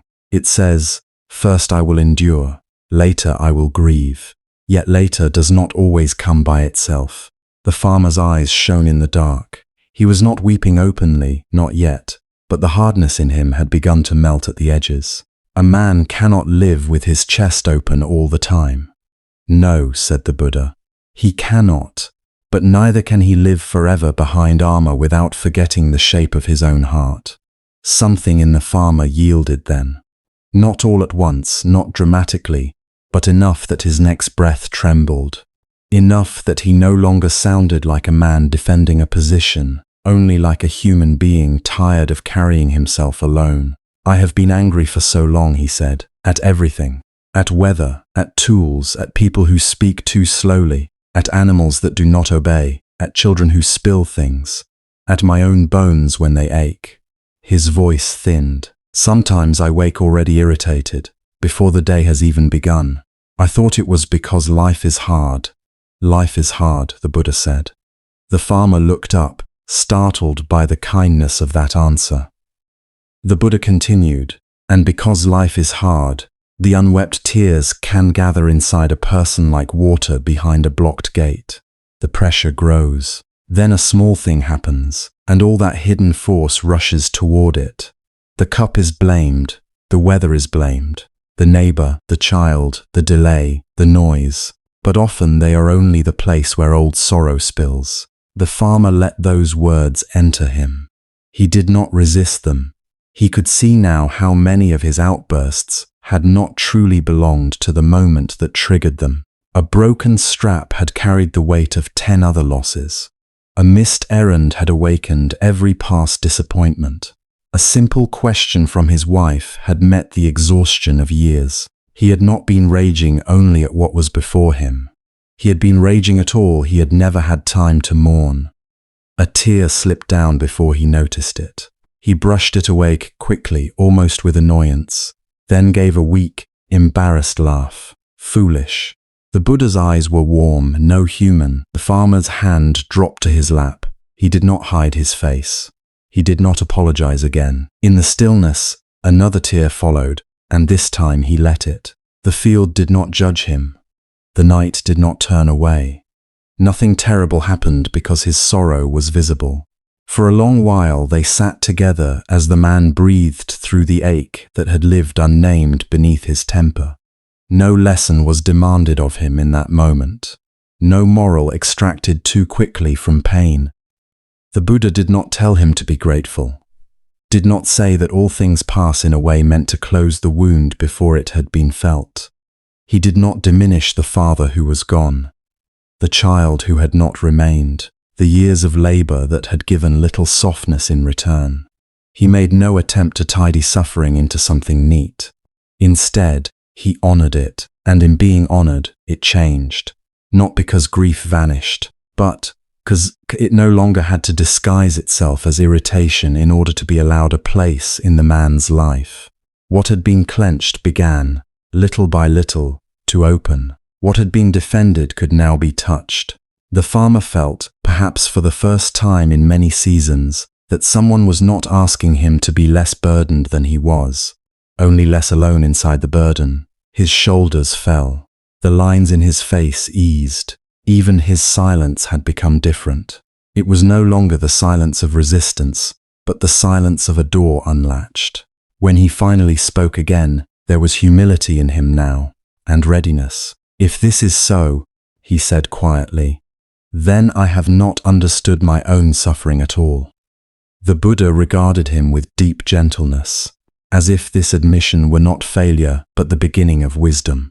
And in the space created by compassion, the farmer became ready to hear a lesson he would have rejected an hour earlier. The Buddha did not answer at once.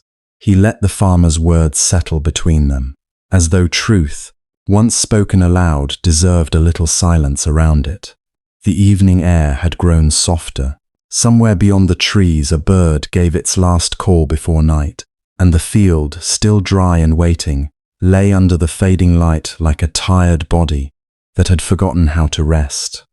Then the Buddha said, in a voice so calm it seemed to lower the noise inside the mind itself, "There is a kind of pain that comes to every life. No one can command it not to come. Hunger comes, illness comes, age comes, loss comes. The body grows weary. The plans of the heart are interrupted. The world does not ask whether we are ready." The farmer listened without moving. "This," the Buddha continued, "is the first arrow."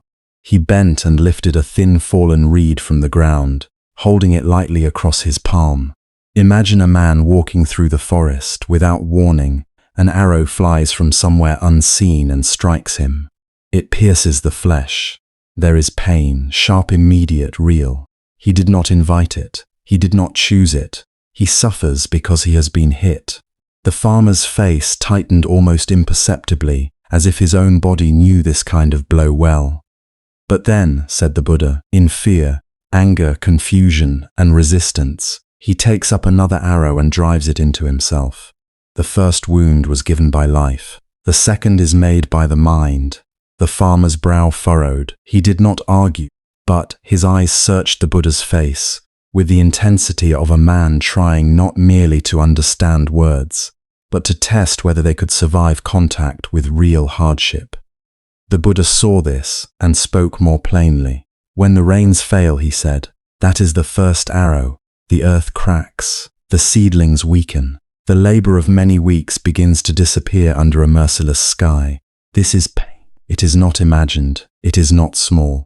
But when the mind says, 'This should not be happening. Why is my life always like this? I will never recover. I am cursed. Others are spared while I am singled out. Everything is ruined, and I am ruined with it.' That is the second arrow. The drought dries the field, but resentment dries the heart. The failed season empties the storehouse, but fear empties the spirit before the future has even arrived. The loss itself is one burden. The mind's war against the loss becomes another. The words did not come like accusation. They came like lamplight entering a room that had long been dark. The farmer lowered his gaze. He thought of mornings when he had stepped into the field and felt disappointment hit him like heat. That pain had been clean at first, though bitter. A simple seeing of what was there, the brittle leaves, the poor soil, the sky withholding what was needed. But he had never stopped there. Before long, thought would begin its circling. Why me? Why again? What is the use? I work and still I. Even when he left the field did not leave him. He carried it home. He sat with it while eating. He lay beside it at night. He woke with it before dawn. The dry ground outside became a dry ground within, and there in the inward place, he walked over it again and again until every step raised dust. The Buddha let him sit with this recognition. Then he said, "When the body is tired after long labor, that too is a first arrow. Muscles ache, the back stiffens, sleep is thin, hands become rough and heavy. This is the way of a body that has worked beyond comfort. But then the mind often says, 'I should be stronger than this. I cannot bear one more day. No one sees how much I carry. My life is nothing but effort. I have become only a beast of burden.' And with each thought, weariness is made heavier than the body alone ever made it." The farmer swallowed. How many nights had he done exactly this? He would come home already exhausted, but instead of laying his tiredness down, he would sharpen it. He would measure it. He would compare it against what others had, against what he believed he deserved, against the life he had imagined he should have lived. He did not merely suffer fatigue. He rehearsed it. He named it injustice. He fed it with bitterness until his weariness no longer ended in the body, but spread through his whole being like cold water through cloth. The Buddha's voice remained slow and gentle, each phrase arriving with patient clarity. When a plan fails, when effort does not bring the result you hoped for, this too is a first arrow. A person plants with care, calculates with care, waits with care, and still the world does not obey his intention. To meet failure is painful, but then comes the second arrow. I am foolish, I should have known. Others will see my weakness. My labor has been wasted. My life has been wasted. Nothing good will come. And what was at first disappointment becomes shame, fear, and self-punishment. The farmer felt something stir inside him at these words, something almost like grief. He remembered seasons of misjudgment, small mistakes that had become in memory, great verdicts against himself, a poor decision about seed, a missed chance at market, a day's delay that became later, a story he retold in the harshest way possible. He had relived those moments far more often than he had lived them the first time. The mistake happened once, but in his mind, it happened again by the fire, again while walking the boundary of the field, again while listening to a neighbor speak, again in the middle of the night when sleep loosened the gate and old thoughts entered, again and again and again. One event, many sufferings, one wound, many reopenings. The Buddha watched understanding begin to move across the farmer's face, not as certainty yet, but as a faint and flickering light. And there is another pain, he said quietly, one that hides beneath many others. It is the pain of wounded pride. A man says, I am the one who provides, I am the one who keeps order, I am the one who endures. So when life does not bend to his strength, he suffers not only loss, but insult. He feels his identity tremble. He is not only sad, he is offended by reality itself. The farmer's breath shifted. He had no defense ready. He knew that feeling. He knew the hot inward sting that came when he could not protect what he loved from hardship. He knew how quickly sorrow turned into hardness when he felt exposed, diminished, unable to command the world as he thought a capable man should. He had spoken sharply to those near him, not always because he hated them, but because some hidden part of him could not bear to feel small. His anger had often risen to cover humiliation. His sternness had often guarded sorrow. What looked like force was sometimes only wounded pride refusing to be seen in its tenderness. The Buddha did not press him with this insight. He simply let it rest where it had landed. The first arrow hurts, he said. Yes, it hurts. No wisdom asks you to pretend otherwise. If the crop fails, there is pain. If the body is tired, there is pain. If the effort bears little fruit, there is pain. If dignity feels shaken, there is pain. To be human is to be touched by these arrows. The farmer looked up again, and there was relief in his eyes, because this teaching was not asking him to deny the hardness of his life. It was not telling him that suffering was unreal, or that a wise man should float above disappointment like mist above water. It was naming the wound honestly. But the Buddha continued, the trouble is not that the first arrow comes. The trouble is that we do not stop there. We take what has already hurt us and hold it close. We return to it. We speak to it. We build a small dwelling for it in the mind and visit it each day. We ask the wound to tell us who we are, and it answers in a voice that grows more convincing with every repetition. The farmer felt the truth of this in his chest. How many times had he revived a sorrow that the day itself had already completed? A harsh word from a buyer, a neighbor's better harvest, a broken tool, a child's disappointed face. His own moment of weakness, replayed until it became larger than all his moments of patience. The event would pass, but he would not let it pass through him. He would catch it in the net of thought. He would turn it over. He would resist it. He would argue with it long after reality itself had gone silent. The first arrow landed in a moment. The second arrow lived for hours, for days, sometimes for years. He saw now that much of his suffering had not ended when the hardship ended, because some part of him kept beginning it again, not always on purpose, not from foolishness alone, but from habit, from fear, from the strange belief that if he worried a pain enough, he might somehow master it, prevent its return, or prove the seriousness of what he had endured. Yet worry had not protected him. Resentment had not watered the field. Shame had not repaired the past. All these had done was make a second life out of the first wound. The Buddha drew a slow line in the dust with the reed and then let it fall. To understand this, he said, is not to become cold. It is not to become indifferent. It is simply to notice, here is the pain that has come, and here is the pain I am adding. Here is the tired body, and here is the mind saying it should never have grown tired. Here is the failed harvest, and here is the mind turning one season into a final judgment on the whole of life. Here is the sting of embarrassment, and here is the mind fastening that sting to the idea of self until it becomes a chain. When this is seen clearly, a little space appears, and in that space, suffering begins to loosen. The farmer listened, as if he were hearing the shape of his own inner life described for the first time. He thought of how often he had mistaken repetition for necessity. Because a thought returned, he believed it had to be followed. Because pain spoke loudly, he believed it was the only truth.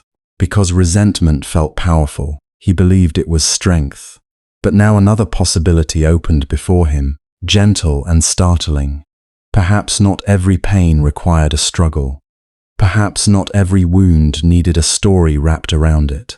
Perhaps some sorrows could be felt without becoming a home for them. The sky had darkened fully now. The first coolness of night moved across the land. In the quiet, the farmer became aware of his own breathing, of the ground beneath him, of how long he had lived with his mind drawn tight like rope. He saw with a kind of sorrowing wonder how many arrows he had placed in his own heart, not because he was cruel, not because he loved suffering, but because he had never been shown the difference between pain and the panic around pain, between loss and the self-blame that follows loss, between exhaustion and the pride that cannot forgive weakness. The first arrow had been life. The second had often been his own hand, and once seen, this could not be entirely unseen. Still, understanding was only beginning. It glimmered in him like a small light protected from the wind, precious but not yet steady. He could feel the truth of the Buddha's words while sitting in the calm of evening, with a compassionate presence beside him and silence all around. But another question was already rising from the deeper, more troubled part of his heart. What would happen when the next bad season came? When hunger returned, when someone spoke unfairly, when the body ached and the mind was tired and the old habits rushed back before wisdom could even name them. He turned to the Buddha again, with gratitude now, but also with the plain uncertainty of an ordinary man, whose life would not be lived in teachings alone. For he was beginning to see how suffering multiplied itself, yet he still did not know how such seeing could remain alive in the rough, unquiet hours of daily life. He sat quietly for a while after that, looking down at his own hands as if they might answer for him. They were cracked from soil and weather, darkened by years of sun, shaped by work that could never be postponed for long. These were not the hands of a man who could spend his days in stillness beneath trees. These were hands that had to mend fences, lift water, pull weeds, calm animals, bury loss, begin again. And with a kind of respectful hesitation, he finally spoke what had long stood between his heart and the peace he had just begun to gst. "Blessed One," he said softly, "what you say feels true while I sit here and listen. But perhaps these teachings belong more easily to men who have left their homes, to monks, to wanderers, to those whose days can be given to watching the mind. I do not live that way. Before dawn I am already rising. By night I am still thinking of what has not been done. If rain does not come, I worry. If it comes too hard, if the crop grows, there is labor. If it fails, there is fear. My life does not pause. Tell me honestly, how can a man like me find peace? Or is peace something I may admire, but never really keep? There was no bitterness in his voice, only weariness and sincerity. It was the question of someone who had tried to be faithful to life and found life. Again and again, too heavy for simple answers. He was not rejecting wisdom. He was asking whether wisdom could survive in mud, debt, disappointment, and the 1,000 unceremonious demands of an ordinary day. The Buddha looked at him with the kind of attention that made nothing in him seem small. He did not answer at once. The night around them felt patient enough to wait for the truth to arrive in its own shape. At times, the Buddha said, people imagine that peace belongs to special places and special lives. They think it waits on mountain paths, in quiet forests, in monasteries, where bells mark the hours and few voices interrupt the mind. And such places may help a person listen. But peace itself does not belong to the place. It does not belong to the robe, the bowl, or the forest path. If it did, then no one outside those places could ever awaken. And truth would be a poor gift indeed. The farmer listened without moving. A thirsty man may dream of a distant river. The Buddha continued. And because it is distant, he may speak of it with longing and reverence. But if there is a spring beneath his own feet and he never kneels to touch it, then his longing keeps him from water. In the same way, many think peace lives far away from their own life. They say, perhaps in another season, perhaps if I had fewer burdens, perhaps if I were wiser, calmer, freer, less troubled than I am now. And so they place peace at a distance and bow to it there. But what is distant cannot comfort them. What is imagined cannot steady their heart. The farmer let out a slow breath. There was recognition in it. You believe, said the Buddha gently, that your labor stands apart from the path. But tell me, where does your life actually happen? Does it happen only in the moments when the fields are kind? Does it happen only when your body is rested and your mind obedient? No, your life happens exactly where your feet are, while carrying what you carry. If understanding cannot enter there, then it cannot enter your life at all. Something in the farmer tightened, then softened. It was hard to hear, and yet strangely relieving. I do not ask you, the Buddha said, to become a different man before wisdom may meet you. I do not ask you to abandon the field in order to know your own mind. I ask you to begin where you already stand. The earth does not refuse the seed because the ground is rough. The seed enters the rough ground and grows there. The farmer raised his eyes. But my mind is not calm, he admitted. When work is hard, I become impatient. When there is too much to do, I rush. When I am tired, I speak sharply. When the future feels uncertain, fear comes before I can stop it. I understand what you are saying now, in this silence. But in the middle of the day, with heat on my back and 10 worries pulling at me, I am not this man. The Buddha nodded, as if this confession was not a failure but the most useful beginning. Yes, he said, that is exactly why the path is needed there. If a man were peaceful only when nothing troubled him, what kind of peace would that be? Even a sleeping animal is quiet in the shade. But when the wind changes, when hunger comes, when noise and pain and uncertainty rise, then the true condition of the heart is revealed. Peace is not proven by the absence of disturbance. It is discovered by how we learn to meet disturbance. The farmer frowned slightly, not in resistance, but in concentration. Many people, the Buddha said, mistake peace for the removal of difficulty.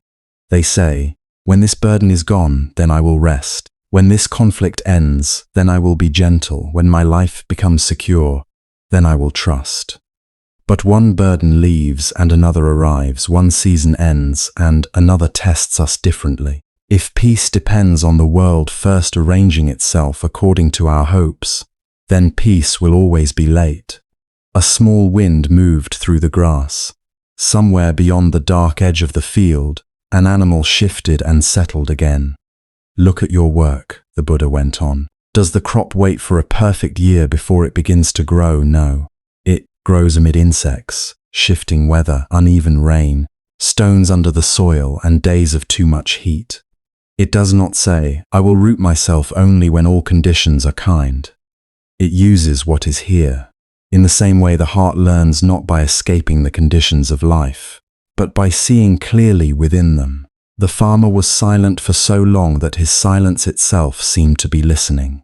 Then he said, with a plain honesty that carried the ache of many years, "Still, there are days when even seeing clearly feels beyond me.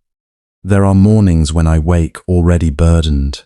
I have known hunger enough to fear its return before there is reason.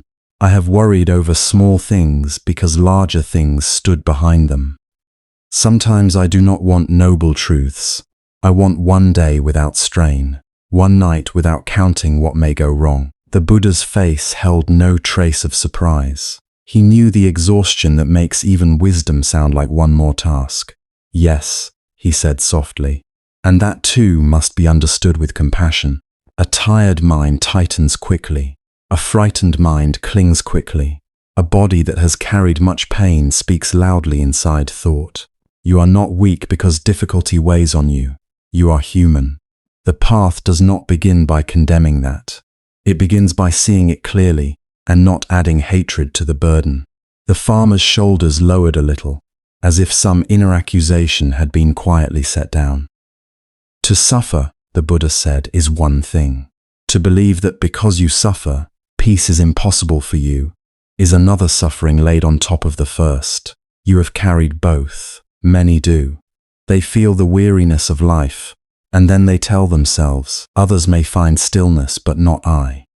Others may live wisely, but my days are too full, my mind too restless, my duties too endless." In this way they closed the door before even trying the latch. A faint, almost embarrassed smile touched the farmer's mouth. It was the smile of someone caught in a habit he had never named. The Buddha continued, "Do not divide the world so quickly into sacred and ordinary. Rice must still be cooked in the monastery. Robes must still be washed. Feet still ache on long walks. Rain still falls on those who seek truth. The difference is not that one life contains labor and another does not. The difference is whether labor is lived unconsciously, with grasping, fear, resentment, and constant becoming, or whether it becomes a place of seeing." "A place of seeing," the farmer repeated quietly, as though testing unfamiliar words. "Yes," said the Buddha. "When you notice impatience as impatience, that is seeing. When worry arises and you know, worry is here, without immediately becoming its servant, that is seeing.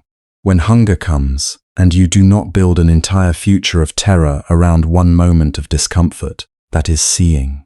When you speak harshly, and then recognize the pain in that speech instead of defending it, that too is seeing. These moments may seem small to you, but a path is made of such moments." The farmer turned this over in his mind. It did not sound grand. Perhaps that was why it reached him. He had expected that peace, if it were real, would require a different world, a cleaner self, some great inward victory that ordinary people could only admire from a distance. But the Buddha spoke of noticing, of returning, of not making the next thing heavier than it already was. "But if I fail 100 times?" the farmer asked. "Then 100 times you begin again," said the Buddha. The answer came so simply that the farmer blinked. "Tell me," the Buddha said, "when you sow a field, do all seeds rise equally?" "No." "Do you abandon the field because some are lost?" "No." "When a fence breaks in storm, do you stand before it and say, 'Because it did not remain whole, I will never mend it again'?" The farmer shook his head. "You understand persistence in all things but the training of your own heart," the Buddha said, with a warm gentleness that held no reproach. "You grant the land time. You grant the seasons uncertainty. You grant the body fatigue. But the moment the mind wanders, fears, resists, or forgets, you call yourself unfit. Why be harsher with your own heart than with the field you till?" The question entered him deeply. He had no quick answer, because the truth of it was too familiar. He had scolded himself for every recurrence of fear, as though fear returning proved he could never be free of it. He had treated each restless day as evidence against the possibility of peace, instead of seeing it's the very place where patience was meant to be learned. The Buddha's voice remained soft, almost like water finding its way through stone. Do not imagine awakening as a prize reserved for the extraordinary. The moon does not withhold its reflection from a simple bowl of water. It appears wherever the surface becomes still enough to receive it. Some waters are still for a long time. Some are stirred again and again by wind. Yet even stirred water can settle. Even muddy water clears when it is no longer constantly disturbed. The farmer's eyes grew moist, though he did not seem to know it. I have not lived like a holy man, he said. The Buddha answered, you have lived like a man, and that is where understanding must flower. He let those words rest between them. The path is not somewhere outside your life, he said after a moment. It is in how you carry water, in how you speak when tired, in how you meet disappointment, in whether you add anger to pain, panic to uncertainty, shame to human weakness. It is in whether, for one breath at a time, you can remember not to abandon yourself to every passing storm of mind. The farmer looked out over the darkness that hid his fields. Tomorrow the work would still be there. Dawn would come without asking whether he felt ready. The debts, the weather, the frailty of the body, the unpredictability of all things, none of that had been erased. And yet the night no longer seemed to tell him that peace belonged elsewhere. It suggested, very quietly, that peace might be something less dramatic and more faithful than he had imagined. Not the end of burden, but a new way of standing within it. He thought of all the times he had postponed his own inward life, as if wisdom must wait until after the harvest, after the next repair, after the children were grown, after the old fear had somehow left on its own. He saw how years could pass in that waiting. A man could spend his whole life preparing for a moment of peace and never noticing the moments already given to practice. The Buddha watched this realization move across his face and did not hurry to shape it further. At last the farmer said, very quietly, "Then peace is not far because life is hard. It only seems far because I keep looking for it somewhere other than this." The Buddha's eyes warmed. "Yes," he said, "and because you think it must arrive complete. But often it begins very small, not as an escape from your life, but as a different way of meeting the very next moment." The farmer bowed his head. In that bow there was still fatigue, still uncertainty, still the long habit of worry. But there was also a new tenderness toward his own human struggle, and a small, steady willingness to learn. He no longer needed to pretend that his life was easy in order to hope for peace. He only needed to stop believing that difficulty had disqualified him from it. And to answer the farmer fully, the Buddha offered not a grand doctrine, but a small practice hidden inside the next breath. The Buddha did not speak at once. He let the silence remain between them, not empty, but gentle, as though even quietness had its own way of teaching. The farmer waited, shoulders still heavy from habit, as if expecting a rule difficult enough to match the burden he had carried for years. But when the Buddha finally answered, his voice was soft, almost ordinary, like water poured slowly into a clay bowl. "You do not need to calm your whole life in one day," he said.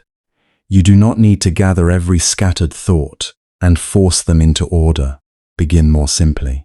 Notice one breath, then notice the next." The farmer frowned a little, not from disrespect, but from the old disbelief of a man who had trusted only what could be lifted, counted, repaired, or planted.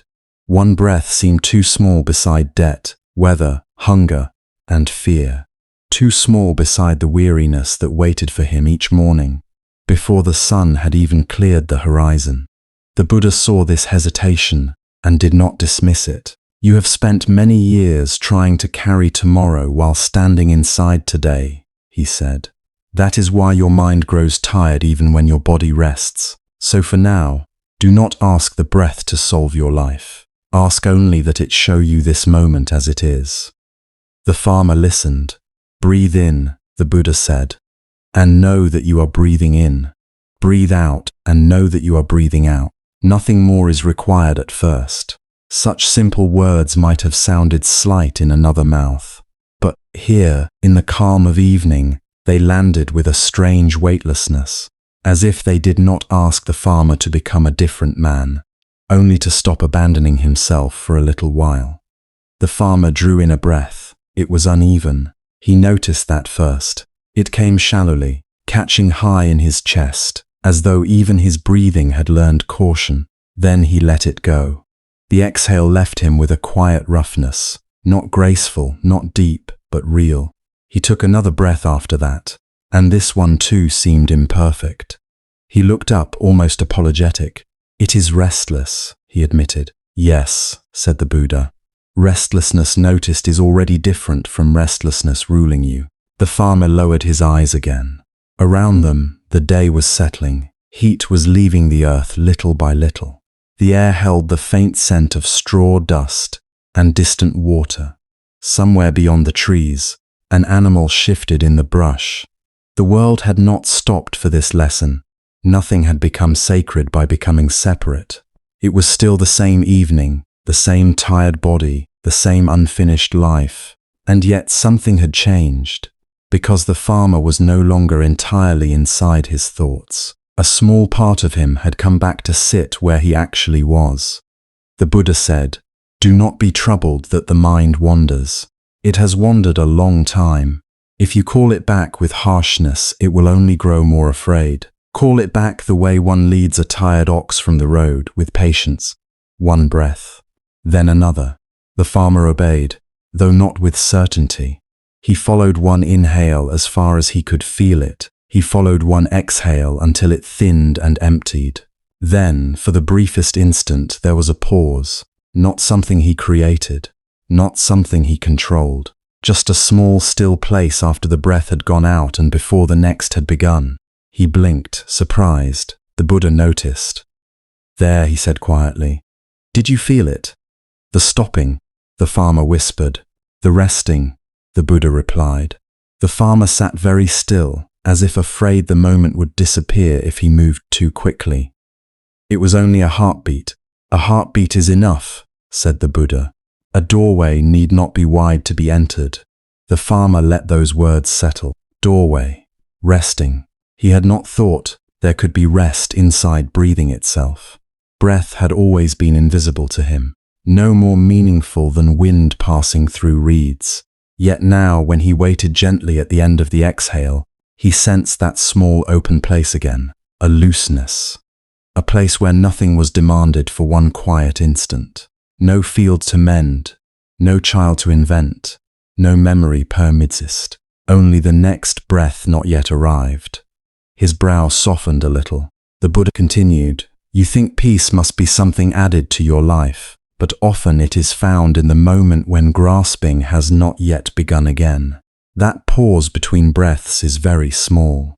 Still, if you learn to feel it, you may begin to trust that stillness has never been far from you." The farmer remained skeptical, though his skepticism was no longer hard. It had become almost tender, like a man testing a bridge with one cautious foot. "And this can help me," he said, "when I return home, when the noise begins again, when work waits." The Buddha gave the faintest smile. "Especially then." He bent, picked up a dry leaf from the ground, and held it between his fingers. "When you lift water from the well," he said, "do you lift the whole day with it?" The farmer shook his head. "You lift one bucket, yes. And when the bucket is heavy, how do you manage it?" The farmer answered without thinking. "I steady my feet first. I hold the rope. I feel the weight before I pull." The Buddha placed the leaf back on the ground. "Just so. Let the breath be the rope your hand remembers. Before you lift, feel one breath. While you pull, feel one breath. When the bucket reaches the rim and your arms tremble, breathe out and know that you are breathing out. The work remains. but the mind is no longer flung ahead of the body. The farmer could picture it at once. The worn stone edge of the well, the rope darkened by many hands, the slow rising of water from shadow into light. He knew that movement so well his muscles could almost do it in memory. To imagine a breath fitting inside it did not feel impossible. It felt strangely practical. The Buddha went on. When you tie a rope around a bundle, do you rush the knot if you want it to hold? No, said the farmer. If I rush it, it sps. So when your hands tie the knot, let your breath tie with them. Inhale as you gather the cord. Exhale as you pull it through. Feel the tightening, feel the settling. Let the breath and the hand arrive together. The farmer nodded slowly. He thought of his own life, how often his hands had been in one place, while his mind strained toward another, feeding an animal while worrying over rain, repairing a fence while replaying an argument, sitting with his family while silently counting losses. His labor had never been only labor. It had been labor tangled with fear, labor braided with regret. No wonder he was tired. He had been doing each task twice, once with the body, once with the mind's endless resistance. The Buddha seemed to sense this understanding as it dawned. When you sow grain, he said, you do not command the whole field to ripen in one moment. You scatter one handful, then another. The earth receives what is given in season. Let breathing teach you the same patience. One breath does not complete the harvest. It only belongs fully to itself. Then comes the next. The farmer's face changed at these words. Something in him recognized the truth before he could explain it. He knew waiting. He knew weather. He knew that no shouting at the sky had ever made seeds sprout faster. Yet with his own heart he had always demanded immediate certainty. He had asked his mind to give him harvest before planting, safety before change, peace before practice. He looked at his hands resting on his knees, hands lined with dust, small scars, old strain, hands that had done the same motions thousands of times. He wondered how many of those moments he had never really inhabited. The Buddha said, there is no need to make the breath special. It is faithful already. It comes whether you praise it or ignore it. What changes is not the breath alone, but the one who begins to accompany it. The evening deepened around them. A faint wind moved through the grasses with a low whispering sound. Far off, a bird called once and then was quiet. The sky had begun that slow turning from gold to blue-gray. The kind of change so gradual one could miss it entirely if one did not sit still. The farmer breathed in, breathed out. Again he felt the soft interval after the exhale, and this time he did not clutch at it. He simply noticed that it was there. The Buddha's voice grew even gentler, slower now, like someone speaking not only to the man before him, but to the anxious places hidden inside him. At dusk, he said, when your work is done and you wash your hands, feel the water against your skin. Let the washing be only washing. Breathe in as the coolness touches the dust. Breathe out as the dirt loosens and runs away. You do not need to cleanse your thoughts all at once. Wash one hand, then the other. Breathe once, then again. The farmer saw the basin outside his home, the familiar cloudy water after a long day, the earth gathering in pale streams around his fingers. How many evenings had he stood there still carrying the field in his mind, never truly arriving at the hour of rest.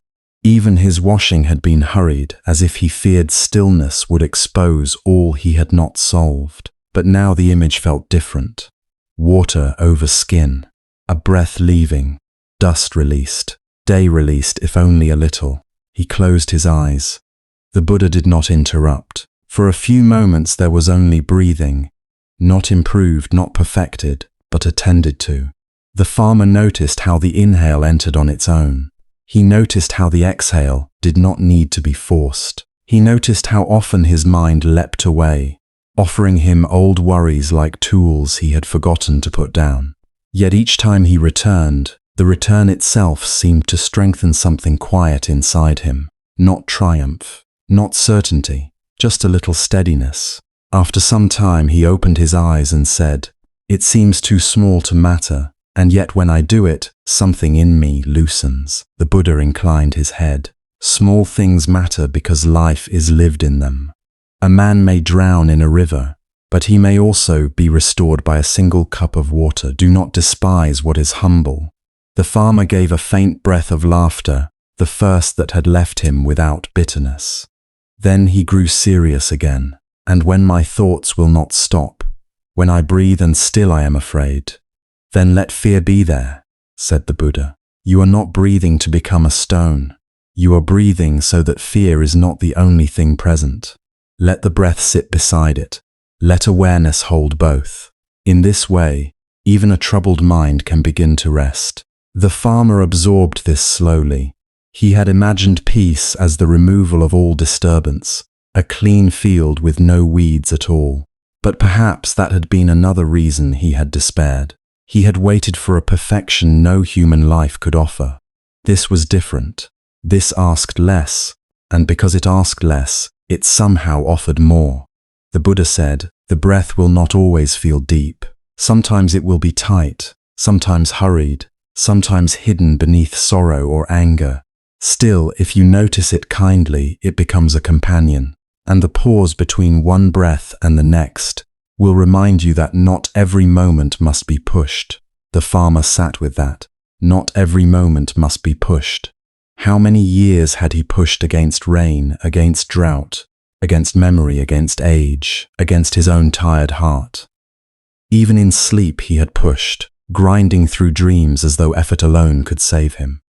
To imagine one moment not pushed, one breath not driven, was like finding a small patch of shade after walking too long beneath a harsh sun. So they remained there as the light thinned, the teacher and the farmer, sharing no grand miracle, only the plain miracle of attention. The farmer breathed as a man breathes who is beginning, awkwardly and sincerely, to come home to his own life. Inhale, exhale, a brief resting, then another beginning. And with breath as an anchor, the farmer began to sense that even the sounds of the coming night had not been meaningless noise at all, but quiet companions waiting for him to listen. At first it was only a small change, so small he might have missed it on any other evening. The village was doing what it had always done after sunset. Day was folding itself away. Heat was leaving the ground a little at a time. The last color in the sky was thinning into a dusky blue that rested gently over the fields, the roofs, the footpaths worn smooth by many seasons of feet. Nothing remarkable had happened. No temple bell had split the air, no star had fallen. And yet to the farmer, sitting there with his hands now loose upon his knees, the whole world seemed to have stepped back half a pace and become wider. He heard the crickets first, not as a single wall of sound, not as the endless scraping he had so often ignored while counting worries in the dark, but as many tiny lives calling steadily from the grass, from the edges of the path, from the low places where the day's warmth still lingered. Their song was patient. It did not ask anything of him. It did not hurry the night forward or hold it back. It simply filled the spaces between things, stitching earth to sky with its fine unbroken thread. Then he noticed the ground beneath him, cooling. All day the village earth had taken in the sun. It had held the weight of sandals, cartwheels, goats' hooves, children running, women carrying water, men bending in fields. It had baked under labor and noise and need. But now it was releasing that burdened heat in slow breaths. The farmer could feel it through the soles of his feet and through the cloth at his legs where he sat. The warmth was fading, but not all at once. It was a gentle departure, the kind that asked for no grief. Even the soil, he thought dimly, knew how to let go without complaint. A wind moved through the dry leaves nearby. It did not arrive like a storm, with force and warning. It came softly, almost shyly, slipping along the lane, touching the rough bark of trees, lifting a corner of dust, passing through the brittle leaves that clung at the ends of branches. They answered with a papery murmur, a tender rattling, as though the trees themselves were speaking in sleep. Once, such sounds would have vanished beneath the harsh turning of his thoughts. He would have heard them only as background to his planning, his regretting, his measuring of what had been lost and what still might fail. But now the sound stood on its own, thin, dry, delicate, real. Somewhere farther off, a door closed. A child called out and was answered, then quiet again. The lamps in the village were appearing one by one, not bright enough to command the darkness, only enough to greet it. A wick lit behind a woven screen, another by a doorway, another deeper down the road where an old widow lived with her hens. Their small glows rested in the distance like low stars brought near to earth. The farmer had seen those lamps every night for years, and yet he realized he had rarely looked at them. He had passed them carrying his tiredness like a full jar, careful not to spill, but never setting it down. Now each lamp seemed less like a claim against the dark, and more like a quiet act of trust. The animals, too, were settling. From one pen came the soft shifting of a cow folding itself down onto straw, the heavy body lowering with familiar care. Goats gave a few final restless sounds before growing still. Chickens tucked their heads beneath their wings, hidden shapes on their perches. A dog somewhere in the lane let out one absent-minded bark, then changed its mind and lay down. Even the village's smallest motions seemed to be turning inward. Nothing dramatic, no grand silence, just the humble easing of living creatures into rest. The scent of the evening changed as the air cooled. The sharper smells of day, sweet, trampled grass, sun-warmed dung, smoke rising hard from cooking fires, began to soften and spread out. Dust that had been kicked up by feet and carts settled back onto the road and onto the roots of things. Its scent came with it, dry and familiar, or still sweet in its own plain way. It was the smell of walls made from earth, of fields waiting beneath starlight, of jars stored in dark corners of old woven mats, of the village itself giving up the day and returning to quiet. The farmer breathed it in and did not turn away. How strange, he thought, that this was the same village, the same cracked path, the same thorn fence, the same crooked roofline against the sky, the same insects, same trees, same sleeping animals, same night wind moving where it always moved. Nothing had changed, and yet everything had softened. Or perhaps not everything. Perhaps only the hand with which he had been grasping the world had loosened. And so the world no longer felt so sharp. The difference was small enough to hide inside an ordinary breath, yet deep enough to alter the whole evening. The farmer did not have words for this.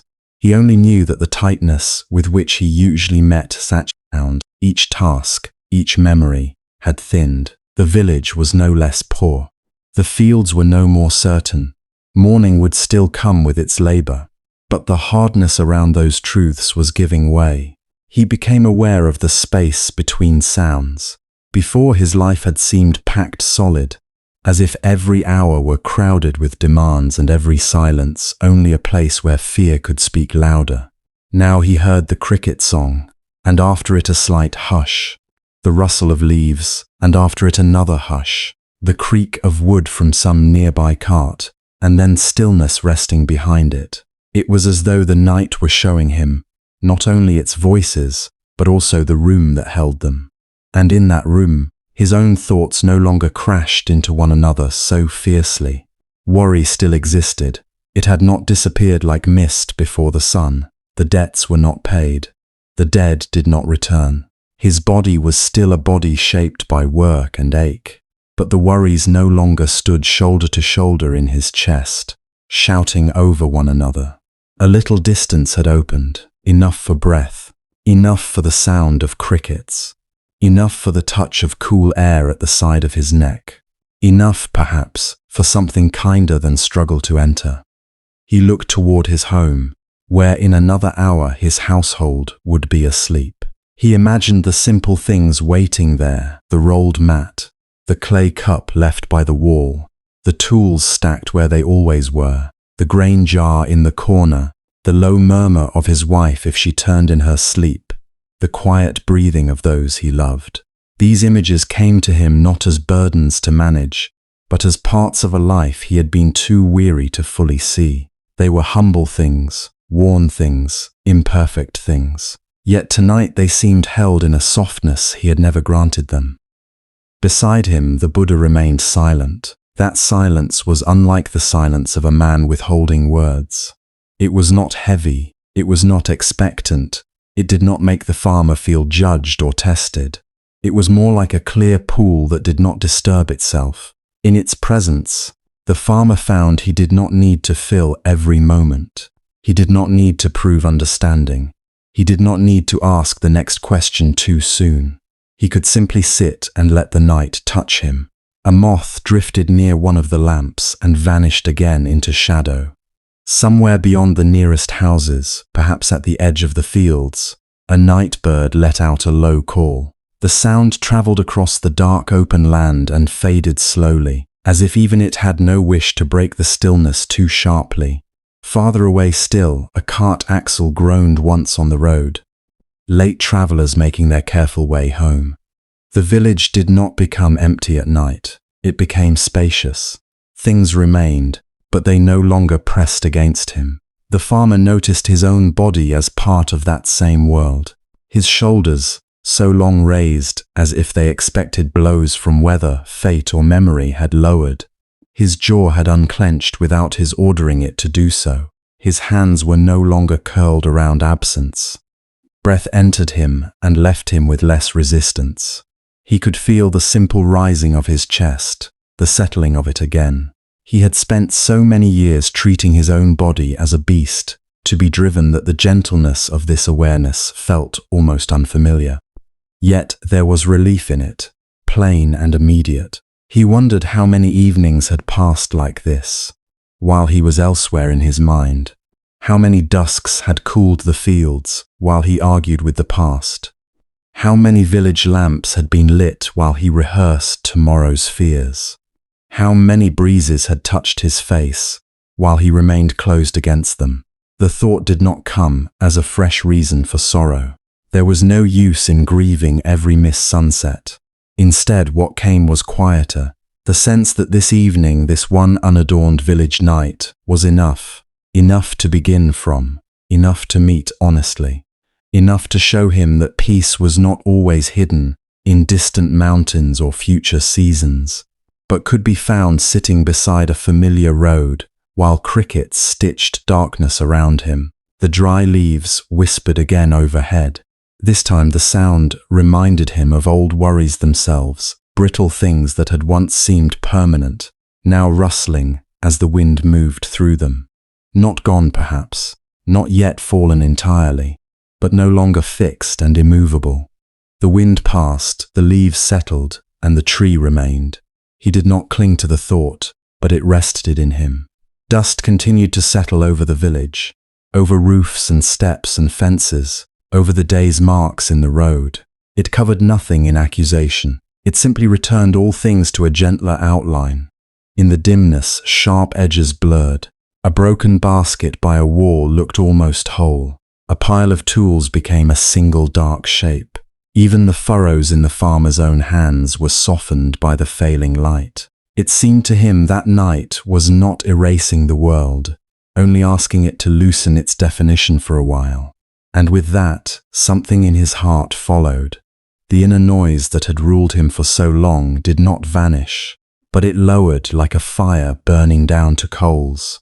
There were still thoughts, still memories, still the old habits of bracing and resisting. Yet they no longer filled the entire sky of him. Behind them, around them, beneath them, there was now a quiet he had not known how to trust. Not a dead quiet, a living one. A quiet made of breathing earth, sleeping animals, dim lamps, patient insects, soft wind, and the great tender fact that the night asked nothing from him, except that he be present for it. He sat very still, and for the first time in many years, stillness did not feel like failure. It felt like being held. The village, poor and ordinary and worn by labor, seemed to cradle its own people in darkness. Walls rested, trees rested, the road rested. Even the fields beyond, stripped and waiting, lay under the sky without protest. The farmer let himself belong to that same resting for a few precious moments, not as a man who had solved his life, but as a man no longer fleeing it. Near him, the Buddha turned his gaze toward the scattered lights of the village, and then back to the farmer, as though to say that wisdom did not stand apart from such places, but moved quietly within them. In that softer silence, with the earth cooled and the dust settled, and the night spread gently over all things, the farmer was ready to hear what he would remember for the rest of his life. The Buddha did not speak at once. He let the quiet remain between them until it no longer felt empty but full of crickets in the grass, of night air settling over the fields, of one tired man breathing as though he had at last reached the edge of his own noise. Then, in a voice so gentle it seemed not to disturb the darkness at all, he said, "You have carried much." The farmer gave a small, weary laugh. "That is true." But the Buddha's eyes stayed with him, calm and clear. "More than the baskets, more than the tools, more than the labor of your hands." The farmer's faint smile faded. He knew at once that this was true also, though he had never said it plainly, not even to himself. Believed tiredness came from long days, from aching shoulders, from poor harvests and broken sleep. He had believed exhaustion belonged to the body alone, yet sitting there in the cool dark, with the earth finally still beneath him, he began to sense another kind of burden. One with no shape and no handle, one he had carried so long he had mistaken it for his own bones. The Buddha reached down and picked up a fallen twig. He turned it once in his fingers and drew a line in the dust beside them. "There is work that belongs to a life," he said, "and there is weight the mind adds to life. Wisdom learns the difference." The farmer looked at the line in the dust as though it might explain him. "You rise before light," the Buddha continued. "You mend what is broken. You plant in season. You pull weeds before they choke the grain. You carry water, you watch the animals, you bring food home when you can. This is work. This is the honest burden of being alive. No wise person despises it. No awakened heart turns away from what must be done." The farmer listened carefully, for he had feared, perhaps without admitting it, that any path toward peace would ask him to stop being a man of fields and mud and sweat. He had imagined that calm belonged only to those who lived far from need, who owned nothing, depended on no rain, answered to no hungry child. But the Buddha's words did not insult the labor of ordinary people. They honored it. Still, the Buddha did not stop there. "But then," he said softly, "you take up what was never yours to carry. You lift the wind onto your back. You shoulder tomorrow before it comes. You drag yesterday behind you, long after it has ceased to feed anything." The farmer felt those words strike somewhere deep inside him. He looked away toward the dark fields. By daylight, he knew every rise and hollow of that land. He knew where the soil hardened, where it held water too long, where birds liked to descend and steal seed from the furrows. He knew how to look at a cloud and guess whether it would pass or break open. Yet for all his knowing, the weather had never once obeyed him. "If rain does not come," he said quietly. "Yes," said the Buddha. "And if too much rain comes, they suffer also, yes. And if cold arrives too early, or insects spread, or a sickness takes the ox, these things are not small." "No," the Buddha replied, "they are not small." The farmer turned back to him, almost sharply now, as if defending the seriousness of his life. "Then how am I not to carry them? If I do not think of them, will they disappear?" The Buddha's face held neither judgment nor impatience. To see a danger is not the same as to live inside it before it arrives. To prepare is wise. To torment yourself is not the same as preparing. The farmer grew still. The distinction was simple. At first he almost missed it. Prepare, torment. In his own mind they had long become one thing. He called it responsibility when he lay awake imagining the sky withholding rain for months. He called it care when he pictured blight spreading across the field before a single leaf had turned. He called it prudence when he rehearsed every possible hardship until his chest tightened and sleep left him. Yet none of that midnight labor had ever watered the earth. The Buddha drew another line in the dust, crossing the first. When clouds gather, he said, you may cover what can be covered. You may repair the roof. You may store grain carefully. You may bring the animals in. These actions belong to your hands. But whether the storm comes gently or with violence, whether it turns or stays, whether next season is generous or lean, these things do not become yours merely because your mind clings to them. The farmer lowered his eyes. How many seasons had he spent trying to manage the sky with fear? How many nights had he bargained inwardly with events that had not yet happened? He saw, little by little, the absurd sorrow of it.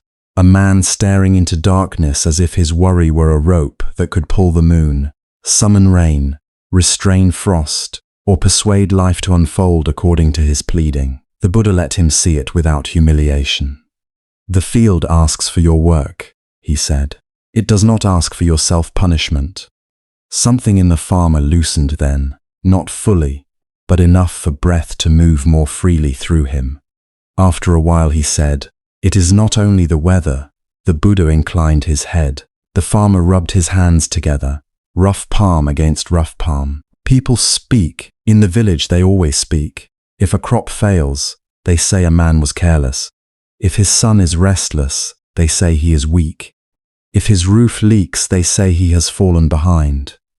If he borrows, they remember. If he keeps to himself, they invent reasons. I tell myself I do not care, but I carry their voices home with me. The Buddha listened as though this too were part of the ancient suffering of the world. Sometimes, the farmer went on, I answer them in my head long after they are gone. I replay a look, a comment, a silence. I imagine what they think when they pass my gate. Even while working, I feel as though I must defend my life before a court that never closes. Night deepened around them. Somewhere in the distance a dog barked once and then fell silent. Can you place your hand over another man's mouth from here? The Buddha asked. The farmer almost smiled. No. Can you command his thoughts to be generous? No. Can you keep envy from the envious, foolishness from the foolish, or gossip from those who feed on it? The farmer exhaled through his nose. No. The Buddha's voice remained kind. Then see what happens. A sound is made in the world, and then your mind takes it in, carries it home, feeds it, dresses it, gives it a bed, and wakes beside it in the morning. Another person speaks a careless word, and you turn that one word into a season of burden. The farmer felt heat rise in his face, not from insult but from recognition. It was true. A passing remark could follow him for days. A neighbor's disapproval could sit with him at meals, travel with him to the well, lie beside him at night. The village spoke for a moment. He continued the speaking for them. This does not mean you should become hard, said the Buddha. It does not mean you should stop listening when correction is needed. If you have made a mistake, learn from it. If repair is possible, make it. But there is no wisdom in building your home inside the opinions of others. Their thoughts change like light on water. If you clutch each reflection, your hands will never rest. The farmer looked down at his hands again. They had gripped plough and rope, hoe and bucket, but also so many things no hand could truly hold. Reputation, approval, the hope of being safe from judgment. If only he worked a little harder, explained a little better, proved himself a little more completely. Yet no amount of striving had ever ended the hunger to be seen rightly by everyone. The Buddha let the farmer's words settle, then said, There was a weaver I once passed on the road to Savatthi. He said she sat outside her house each morning with threads stretched before her, and the wind in that season carried loose fibers from every house along the lane, scraps of wool, torn threads from other looms, bits of fluff shaken from someone else's cloth. All day the wind pushed these strangers' threads across her work. If she had tried to catch each one, to examine where it came from, to weave it into her own cloth or fling it away in irritation, she would have finished nothing by evening. So she let most of them pass, not because she did not notice them, but because she knew her own threads, the ones she had chosen, the ones her pattern needed. A neighbor once asked why she did not seem troubled by the mess the wind brought to her doorway. She said, "The wind carries what it carries. It is not weaving my cloth, only my hands do that." Then the Buddha turned back to the farmer. The words of the village are like that wind. They arrive whether you invite them or not.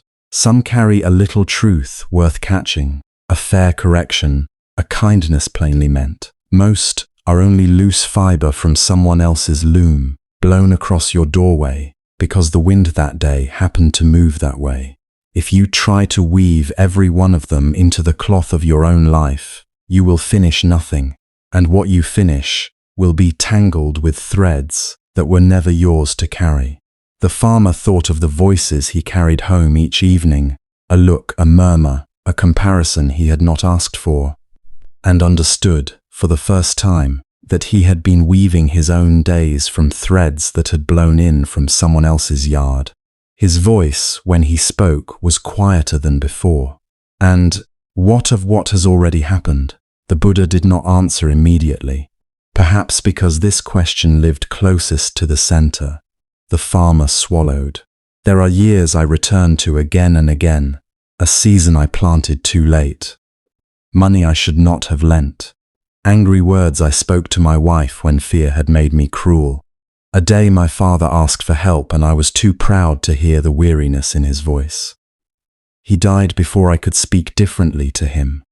There are things I cannot mend now, yet I carry them as though carrying them proves I have not forgotten. The night seemed to grow more intimate around those words. The Buddha's face softened, and when he spoke, his voice held that deep tenderness reserved for wounds long hidden. Memory can teach. Regret can humble the heart, but there is a grief that becomes devotion to suffering itself.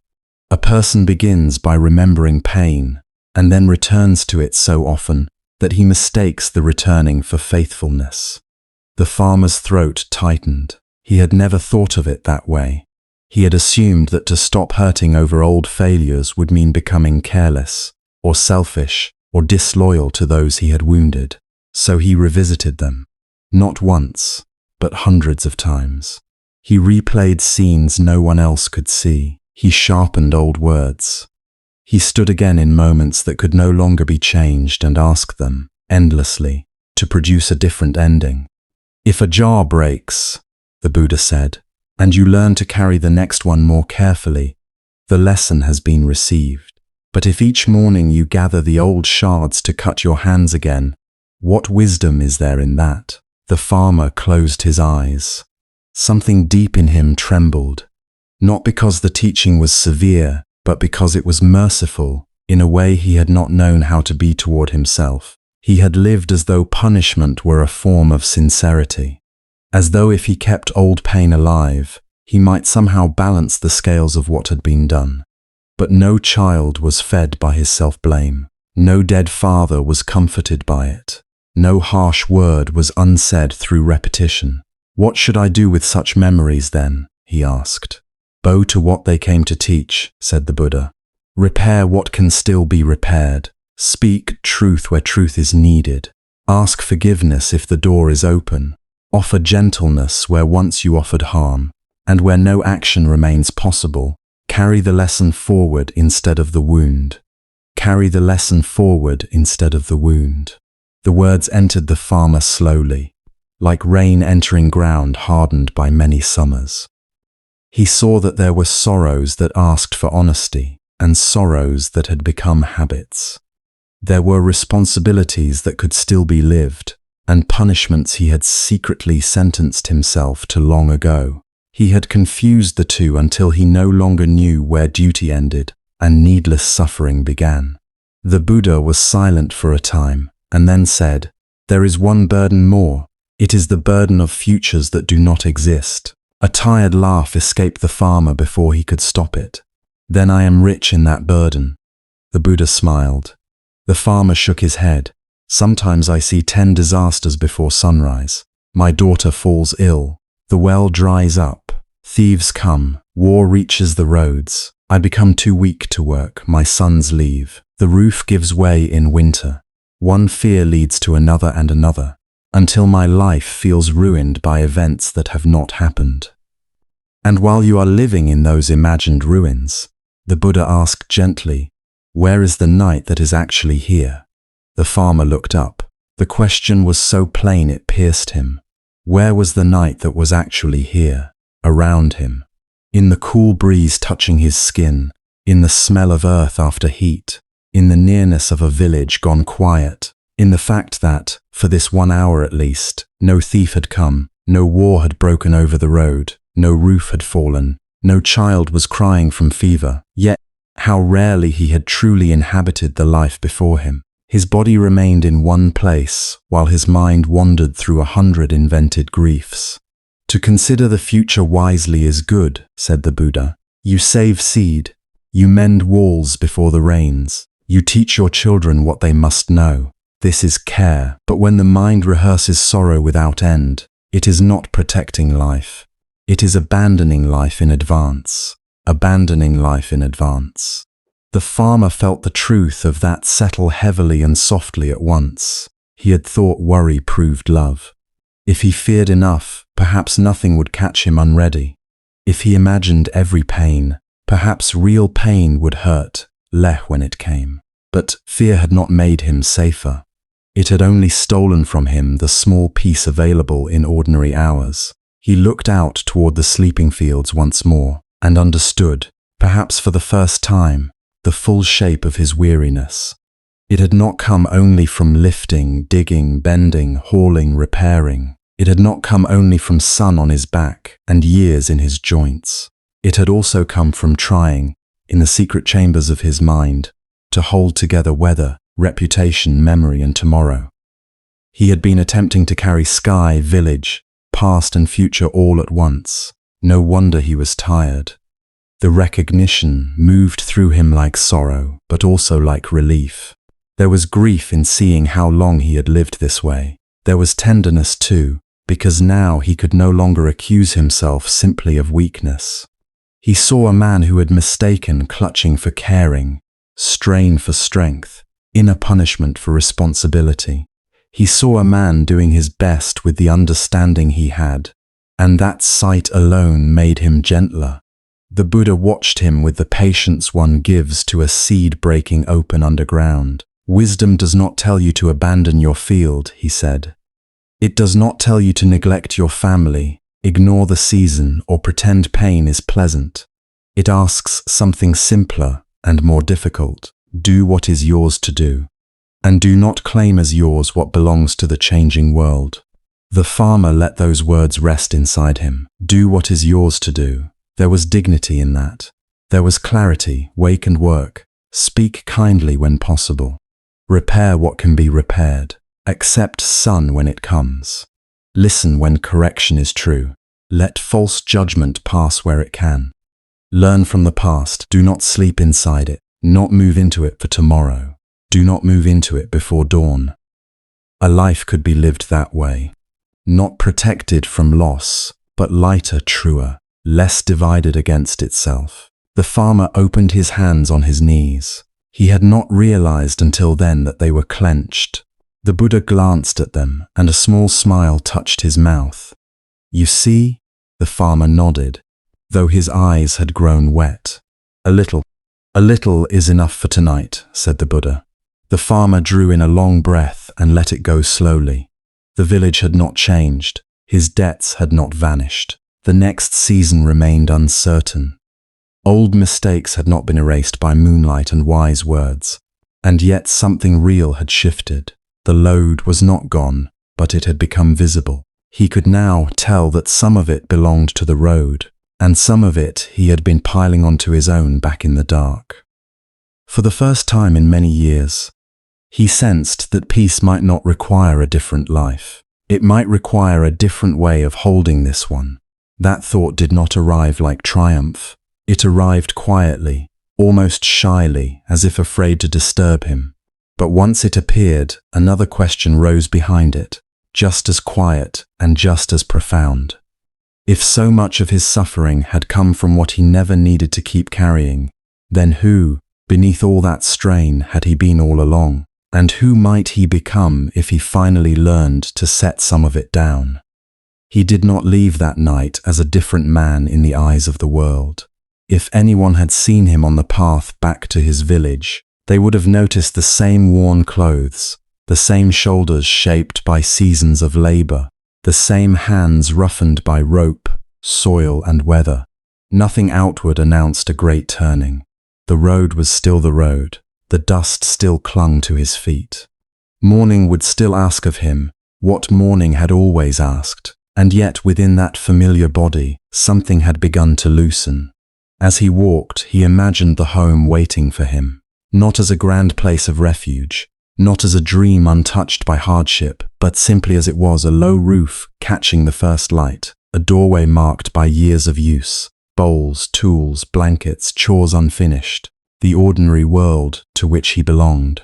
For so long he had crossed that threshold carrying not only his basket, his hunger and his fatigue, but the entire field inside his chest, every failed harvest, every fear of lack, every memory of being judged, every harsh word he had swallowed, and every harsher one he had thrown back. By the time he reached home, even before he spoke, he was already full of battle.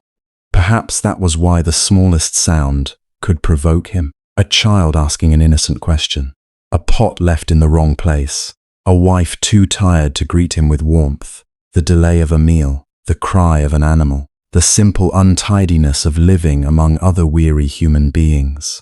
None of these things had truly been the cause of his anger. They had only become the nearest surface onto which his burden spilled. This, too, he began to see with painful tenderness. Inner harshness rarely remains hidden for long. It does not stay politely inside the mind where it begins. It moves outward. It enters the mouth and sharpens the voice. It settles into the eyes until even love begins to look suspicious. It reaches the hands and makes them impatient. It enters the body and teaches it to brace against life, as though each day were an enemy. And when there is no one else nearby to receive it, it turns back inward, becoming judgment, contempt, and silent punishment. How many evenings had he sat among those he loved while being absent from them completely? How many times had he listened without hearing, answered without softness, corrected without understanding? How often had he mistaken tension for strength and severity for responsibility? He had believed that if he relaxed even slightly, everything would collapse. So, he tightened and tightened again, until the knot inside him began to feel like the only self he knew. Now, walking in the quiet after his meeting, he did not suddenly become free of that habit, but he could sense it as habit. That alone was a kind of mercy. Before, he had worn his suffering the way a fish wears water, unable to separate himself from it long enough to question it. Now he could feel, moment by moment, the difference between what life was placing in his hands and what his fearful mind was adding to the load. The difference was not small. A man may have little grain, uncertain weather, a body that aches, and family members who do not always understand him. These are real difficulties. They ask for patience, work, and endurance. But on top of these, he may also pile the belief that he must never fail, never rest, never be seen in weakness, never arrive home with an open heart if the day has not gone well. He may add the fear that love must be earned through constant strain. He may add the old wound of not feeling enough and call it discipline. He may call his own cruelty honesty. He may call exhaustion devotion. And all the while, his house grows colder. As the farmer continued on the path, he let himself picture something he had almost forgotten how to picture. He imagined entering his home without thrusting the whole day ahead of him like a storm. He imagined pausing at the doorway for a single breath, one breath before speaking, one breath to let the field remain outside, if only for a few moments, one breath to feel the earth under his feet, the shape of his own body, the simple fact that he was arriving, not attacking. In that breath, perhaps his children would not need to read the weather of his face before deciding whether to come near. Perhaps his wife would not need to measure each word for fear of stirring what was already burning. Perhaps he himself would not need to keep proving, through heaviness, how much he had endured. The thought moved through him gently, almost painfully, because it revealed how deeply he had longed for such simplicity. Not luxury, not escape, not a life emptied of labor, only this. To come home and still be human there are many forms of hunger. The body knows the hunger for food. The land knows the hunger for rain. But the heart knows another hunger altogether. It hungers for a place where it does not have to remain armored. It hungers for a tenderness that does not demand perfection before offering rest. It hungers to be received without first presenting a record of victories. The farmer had perhaps not named this hunger in all his years, but he had lived inside it. And because he had gone so long unfed in that way, he had often become unable to feed others. It is one of sorrow's quiet tricks. A person wounded by hardness may begin to hand hardness onward, not because he wishes to harm, but because he no longer remembers any other language of strength. He thinks sternness will protect his household. He thinks control will keep fear from spreading. He thinks if everyone moves carefully enough, pain will not enter. But pain is already there, sitting at the table between them, passed silently from one heart to the next. Now for the first time, the farmer could sense another possibility. What if strength did not always sound like command? What if care did not always have to arrive dressed as correction?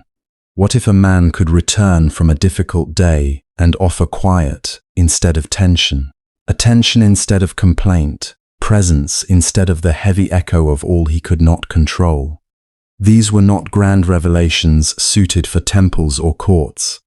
They were humble, almost invisible truths. Yet such truths can alter the course of a life. Not all awakening begins beneath sacred trees or in the renunciation of the world. Sometimes it begins on a narrow path home, in the small but radical decision not to drag one's whole suffering across the threshold and lay it at the feet of others. The farmer imagined his home that evening, as if seeing it from a little distance, the way one sees a place more clearly after time away. He thought of the people within it not only in relation to himself, but as beings carrying burdens of their own. His wife, with her endless tally of tasks, her own private worries, her own fatigue that may never have found words. His children, learning from every glance and silence more than from any lesson he intended to teach. Even the elders, if they lived nearby, carrying the stiffness of age, the memories of old losses, the strange loneliness that can sit beside people even in a crowded room. Each person within that home had an inner weather, and he, without meaning to, had often arrived like a stronger wind. This realization did not drown him in shame. The wisdom he had encountered had already begun to do its quiet work. It did not accuse him for being human. It only invited him to become more awake inside his humanity. Shame says, "You have failed, and therefore you are unworthy of gentleness." Wisdom says, "See clearly, and let seeing become the beginning of change." So he allowed himself to reflect without turning the reflection into another weapon. Yes, he had been hard. Yes, he had brought into his speech the roughness he felt within. Yes, he had judged himself so relentlessly that he could hardly help judging others. But perhaps these truths, once seen honestly, did not have to imprison him. Perhaps they could soften him. He thought of the many ways a human voice can touch another life. A voice can strike before a hand ever does. It can close a room. It can make a child shrink inward. It can teach a loved one to hide. It can convince a tired person that their efforts are unseen. Yet that same voice, altered only slightly by awareness, can do the opposite. It can reassure. It can leave dignity intact. It can tell another person, without grand declarations, that they are safe in one's presence. How little is needed, sometimes, for healing to begin. Not the solving of every problem, not the sudden end of poverty, not a perfect character formed overnight. Only a smaller pause before irritation becomes speech. A softer answer where once there would have been a sharp one. A willingness to look into a familiar face and truly see weariness there, instead of taking it personally. A decision, made again and again, not to let one's own fear govern the atmosphere of the home. These are small, calm shifts, so small that an impatient mind may dismiss them. But a home is made of such things. A child's nervous system learns from them. A marriage bends beneath them or is slowly repaired by them. A person's image of himself is shaped by them too. For when a man returns home less violently, he does not only spare others, he begins to spare himself. This may be the most hidden part of the lesson. The harsh man often appears to be demanding most from the world around him, but in truth, he has usually been most merciless toward his own heart. The cruelty that spills outward often began as an inward law. Do more, feel less, never falter, never show confusion, never admit sorrow, never set down the burden, because the burden has become your proof of worth. To loosen such laws is frightening. If he was not the man who clenched and carried and scolded and endured without tenderness, then who was he? The question returned, but now it frightened him less. He did not need the answer all at once. He only needed enough trust to let a new way of being take one step, then another. Identity, after all, is not remade in a single insight. It is reshaped in repeated moments, in the instant before one speaks, in the decision to listen, in the courage to return after having caused hurt, in the humility to begin again where one has failed many times before. The farmer could not erase his past entrances into that home. He could not unsay every impatient word. He could not reach back through the years and place a calmer hand upon every frightened evening. But he could begin with the next arrival, the next meal, the next exchange. The next time weariness rose like heat through his chest and asked to be obeyed. There perhaps the teaching would live or die. Not in memory alone. Not in admiration for wise words spoken under a peaceful sky. But in the kitchen, at the doorway, beside the sleeping mats, among the small frictions that make up a life shared with others. He pictured himself stepping inside. Someone looks up. A question is asked. Something has gone wrong. The old answer gathers itself quickly, ready as ever, but now there is a space where before there was none. In that space, he notices the tightening. He notices the urge to make his pain louder than the room. He notices the ancient reflex to spread his burden until everyone must feel it. And perhaps, just perhaps, he does not follow it. Perhaps his reply is simple. Perhaps his face softens. Perhaps the evening, though still modest and imperfect, does not become wounded by him. Such a moment would not earn praise from the world. No one would write songs about it. Yet, in the hidden life of the spirit, it would matter greatly. Because every gentler return weakens the old chain. Every time a person comes home with a little more awareness and a little less violence in the heart, the future changes. Not instantly, not completely, but truly. This is why the path of awakening can be so intimate. It does not always ask a person to leave his life behind. Often it asks him to inhabit it differently, to wash his bowl differently, to till his ground differently, to speak to his family differently, to carry responsibility without becoming possessed by it, to discover that love is not preserved by tension, but by presence. The farmer felt this truth settling slowly into him as dawn approached. Home was no longer only the place where his duties waited. It could also become the place where his practice was tested and deepened. Not because it would be easy there, but because it would be real. The people closest to him would meet not his ideas, but his habits. Not his intentions, but his tone. Not his momentary, but the quality of attention he brought across ordinary days. To return home kindly, then, was no small matter. It was a form of wisdom. It was a form of courage. And perhaps, For a man who had spent so many years believing that transformation must arrive through force, it was the most surprising lesson of all, that a new life may begin not when we flee the ordinary, but when we stop punishing the ordinary with the pain we have never learned to hold. So he walked on with the same body and the same duties, yet with a gentler step, not because the road had shortened, but because his war with it had softened. He would still lift, mend, bargain, worry, and labor. He would still have days when old anger returned before he could catch it. He would still forget. He would still fail.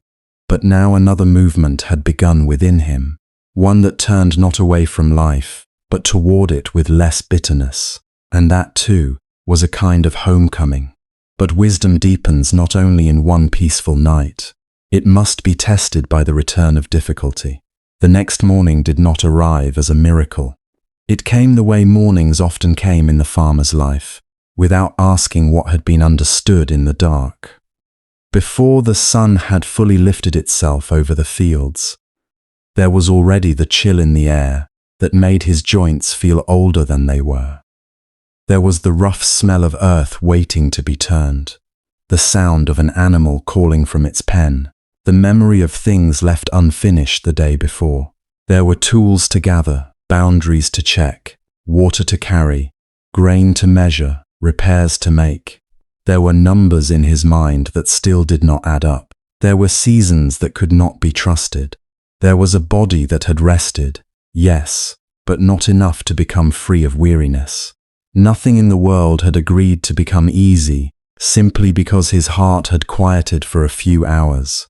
This was the truth that met him at dawn, and it was an important truth.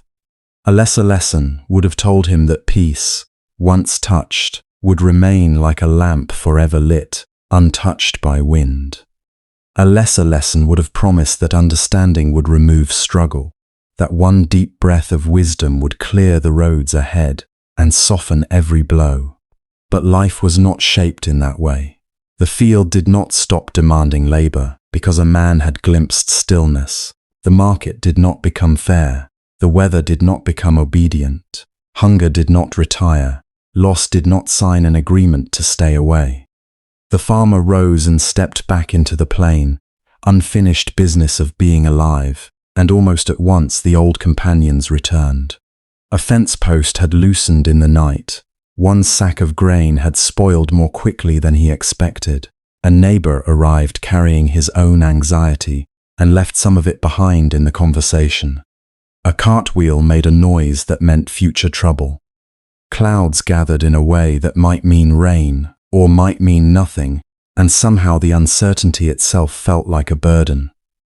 Before the morning was half spent, he felt that familiar tightening in his chest, the old inward protest that said, "Not this again, not another demand, not another problem before the last one has been solved." He felt irritation rise so quickly, it almost seemed to speak before he could think. He felt fear also, though fear was quieter, and wore many disguises. It disguised itself as impatience, as sharpness in the voice, as the urge to rush, as the belief that if he worried hard enough, he might protect the day from disappointment. This too had not vanished. And perhaps this was where the real lesson began to show its strength. Because the difference was not that frustration no longer visited him. The difference was that when it came, he did not hand it the keys to the whole house. He did not kneel before it as though its arrival proved that peace had been false. He did not take one difficult feeling and declare the entire day ruined, or the entire life unbearable. He did not say, "I am afraid, therefore all is lost." He did not say, "I am angry, therefore I have failed." Somewhere in him, a new space had opened, small but real. And in that space, another understanding now lived. This has returned, he could begin to say to himself. But it is only this. A hard moment was a hard moment. It was not the whole sky. At first, this shift was almost too slight to notice. It did not look dramatic from the outside. He still muttered under his breath when the rope snagged. He still felt heat in his face when an agreement in the marketplace turned sour. He still had moments when his thoughts ran ahead into dark futures and came back carrying dread. He was not transformed into a saint by one conversation, nor emptied of the ordinary turbulence of being human. But where once he would have been seized completely, now there were brief interruptions in the old pattern. A pause, a breath. A moment in which he noticed that his hands had tightened around the handle of a tool, as if he were trying to punish wood and iron for the uncertainty inside him. A moment in which he realized that his jaw was clenched, his shoulders lifted, his mind already rehearsing disasters that had not happened.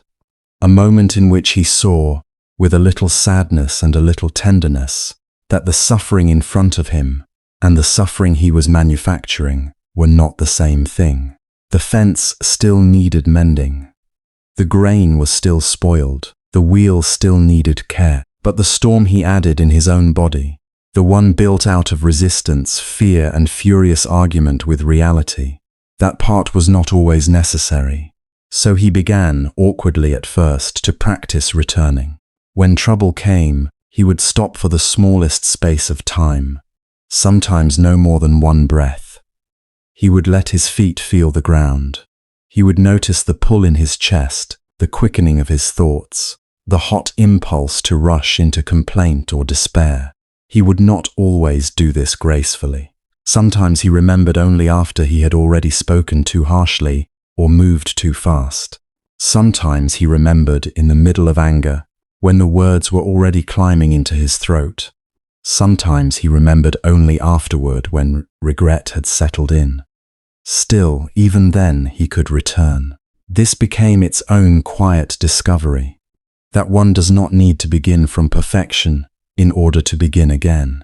He breathed, not to become someone else, but to stop abandoning himself in the moment of difficulty. He noticed, not to judge what he found, but to keep from being dragged entirely by it. He released, not because the burden was imaginary, but because tightening around it solved nothing.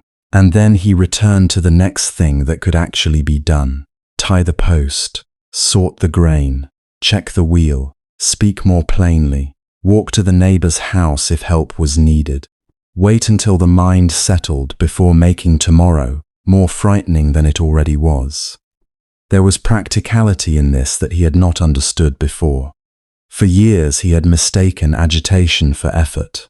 He had believed that, if he stopped pressing inwardly against every hardship, he would become careless or weak. He had thought that only a man driven by constant tension could remain responsible. But now he began to see that panic scattered strength, while presence gathered it.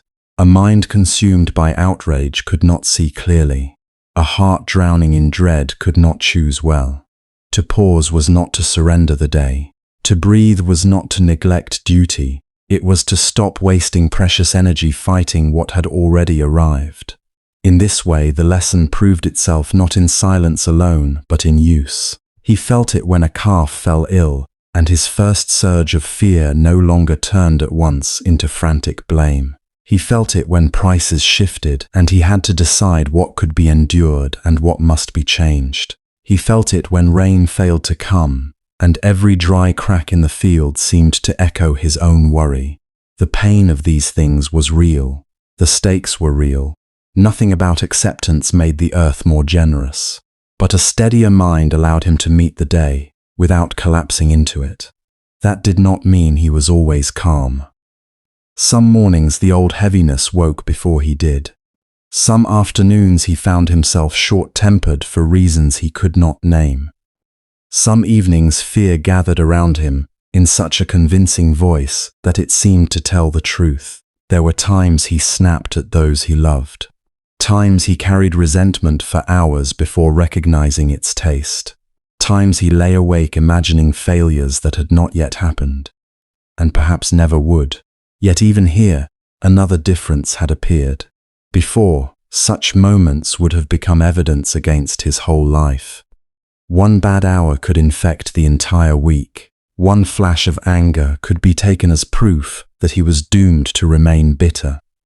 One day of exhaustion could convince him that all insight had left him. He had lived as though every return of suffering were a verdict. Now, slowly, he learned not to confuse recurrence with defeat. The mind could darken without meaning, all light was gone. The heart could contract without meaning, it had forgotten how to open. Fear could visit without becoming master. Even failure could become part of practice, if it was met with honesty instead of self-cruelty. This understanding did not remove responsibility. If he spoke harshly, he still had to make amends. If neglect led to damage, the damage still had to be repaired. Wisdom did not excuse carelessness, but it changed the spirit in which repair became possible. Shame had once made him either defensive or hopeless. Now he could sometimes say, yes, I was lost for a while. Yes, I was seized by old anger. Yes, I forgot. And because he could admit this without turning it into self-hatred, he could more quickly return to what mattered. That was the quiet discipline growing in him.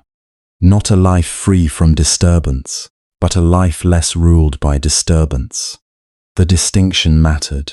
There are many people who imagine peace as a final achievement, a high place reached after enough effort, from which one never again descends. They imagine that once the mind understands, it remains forever clear, but the farmer was beginning to learn something humbler and more sustaining. Peace was not a trophy set on a shelf. It was not a door passed through one single time. It was a movement of return repeated so often that it slowly shaped the soul. Return after worry, return after anger, return after fatigue, return after the mind has run into tomorrow and frightened itself with shadows. Return after speaking poorly, return after forgetting everything one has learned, return without drama, return without making the distance into a tragedy. This was harder in some ways than the dream of permanent serenity. The dream required only fantasy. This required practice. It required remembering in the middle of life, not outside it. It required patience with one's own uneven heart. It required giving up the pride that wants enlightenment to look like invulnerability. It required accepting that a human being can be sincere and still falter, devoted and still become afraid, wise in 1 hour and confused in the next. But there was mercy in this truth as well. If peace had to be won once and then possessed forever, very few could hope to keep it. One bad season, one sharp grief, one run of sleepless nights, and the whole thing would be gone. But if peace was the capacity to return, then it remained available even in imperfect hands. Even a tired man in a troubled field could touch it again. Even someone who had stumbled could begin where he stood. The farmer found comfort in that, though he might not have named it comfort. He simply noticed that the days no longer broke him in the same way. They still bruised him. They still tested him. They still drew from him more labor than he thought he had to give. But not every burden entered his deepest center. Not every problem became an identity. He could be worried without becoming only worry. He could be weary without becoming only weariness. He could be afraid without deciding that fear described the whole truth of his life. Sometimes, in the middle of work, he would catch himself standing still for a breath longer than necessary, looking over the field as the light changed over it. Nothing outside had shifted. The same demands remained. Yet inside, there was a little less argument, a little less panic, a little more room around the pain. It was not grand. It would not impress anyone at the market. No one would call it a miracle. And still, it was changing everything. Because a life is not altered only by dramatic events.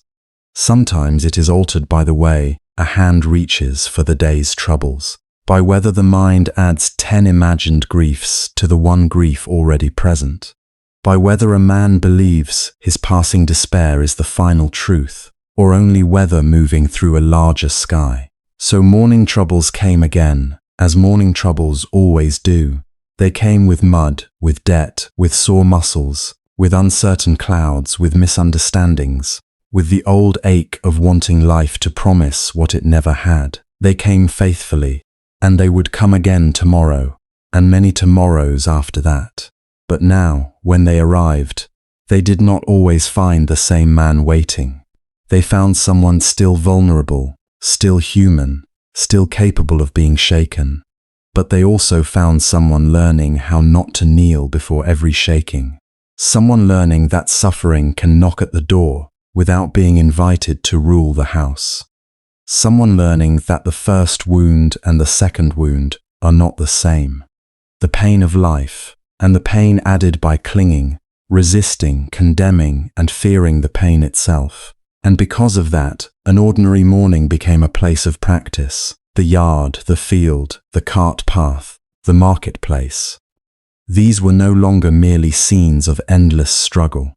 They were also the places where remembering could happen, where losing balance could be noticed, where balance could be found again, where freedom, though modest and easily overlooked, could begin to root itself in the middle of common days. The farmer did not yet possess that freedom fully. Perhaps no one ever possesses it in the way one possesses land or tools or coin, but he had begun to recognize its shape. It was hidden not beyond labor, but within the way he met labor, not beyond uncertainty, but within the way he stood inside uncertainty, not beyond sorrow, but within the gentleness that allowed sorrow to be felt without becoming the only language of the heart. And from this slowly ripening understanding, another truth waited just ahead, quiet and immense, that even within an ordinary human life, bounded by duty, fatigue, love, fear, and loss, there may exist a deeper freedom than most people dare to imagine. That deeper freedom did not arrive in the farmer's life like a trumpet, or a flash of light, or a sudden ending to all worry. It came more quietly than that. It came the way dawn enters a field before anyone has named it morning. It came as a change in how he looked at his own hunger, his own fear, his own restless measuring. For so long, he had believed that suffering lived only in drought, in debt, in illness, in the stubbornness of the earth, in the endless fragility of everything he loved. And surely some part of suffering did live there, but another part, perhaps the sharper part, had been living in the comparisons he never stopped making. He had measured this season against the season he wished for. He had measured his harvest against the harvest of neighbors.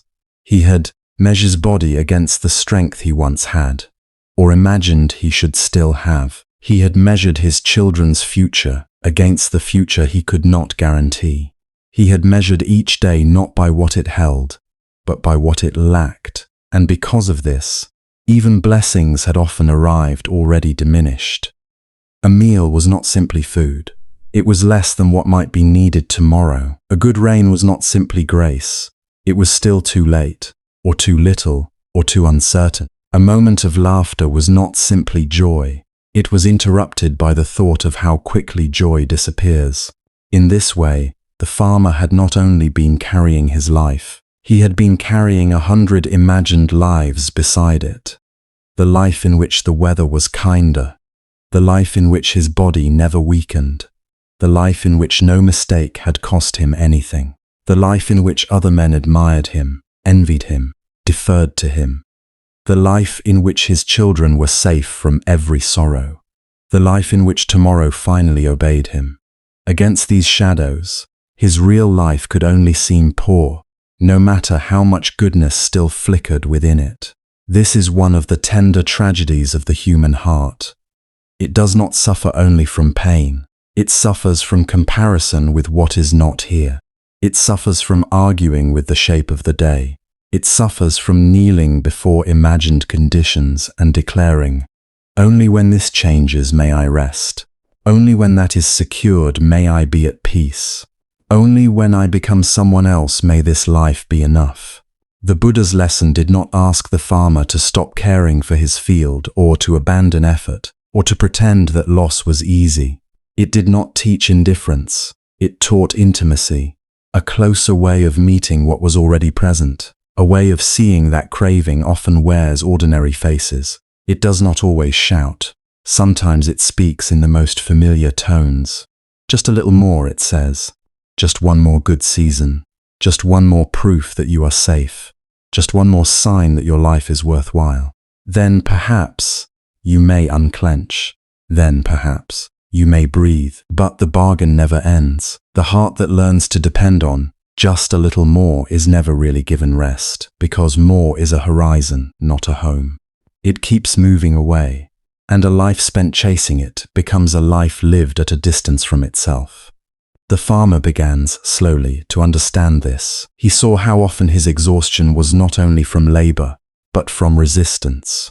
Not only from the work of tending crops, but from the work of refusing the present moment unless it matched his demands. He saw how many evenings he had sat beside food and tasted only worry, how many mornings he had awakened beneath shelter and felt only threat, how many times love had been near him, in the form of his family's presence, yet his mind had already run ahead to future loss, and so had failed to fully receive the small sacredness of their nearness. And as this understanding ripened, something gentler entered him. Not perfection, not constant serenity, but a new relationship to enough food today, not abundance for all possible tomorrows, not a guarantee against every lean season, just enough food today placed in the bowl, warm in the hands, entering the body that has carried him this far. Enough to sustain this day's work, this evening's breath, this one small turning of the earth. There was humility in that recognition, but also relief. He did not need tomorrow's meal in order to receive today's. Enough rest tonight. Not the promise that all burdens would be gone by morning. Not the assurance that the world would become simple. Just enough rest for these tired limbs. Enough darkness for the mind to loosen its grip. Enough softness to let the body sink into what it had been denied by worry. Rest, too, could be spoiled by craving. Even in bed, a person can keep bargaining with life, rehearsing fears, collecting unfinished tasks, trying to outthink uncertainty. But rest begins when, for a few hours, the heart agrees to stop demanding an answer from the night. Enough effort for this moment. This, perhaps, was among the hardest truths. The farmer had believed that if he did not strain beyond his strength, disaster would rush in. He had treated relentless inner pressure as if it were the same as devotion. Yet devotion need not be violent. A person can give sincere effort without using self-punishment as fuel. He could hoe the field that needed hoeing, mend the fence that needed mending, speak the apology that needed speaking, and then stop when the moment's honest work was done. Not every fear required obedience. Not every thought of insufficiency told the truth. How strange this can sound to a heart trained by scarcity, by comparison, by long habit. Enough, it asks. How could enough be safe? How could enough be wise? If I settle into enough, will I not become lazy, careless, weak? But contentment is not the enemy of responsibility.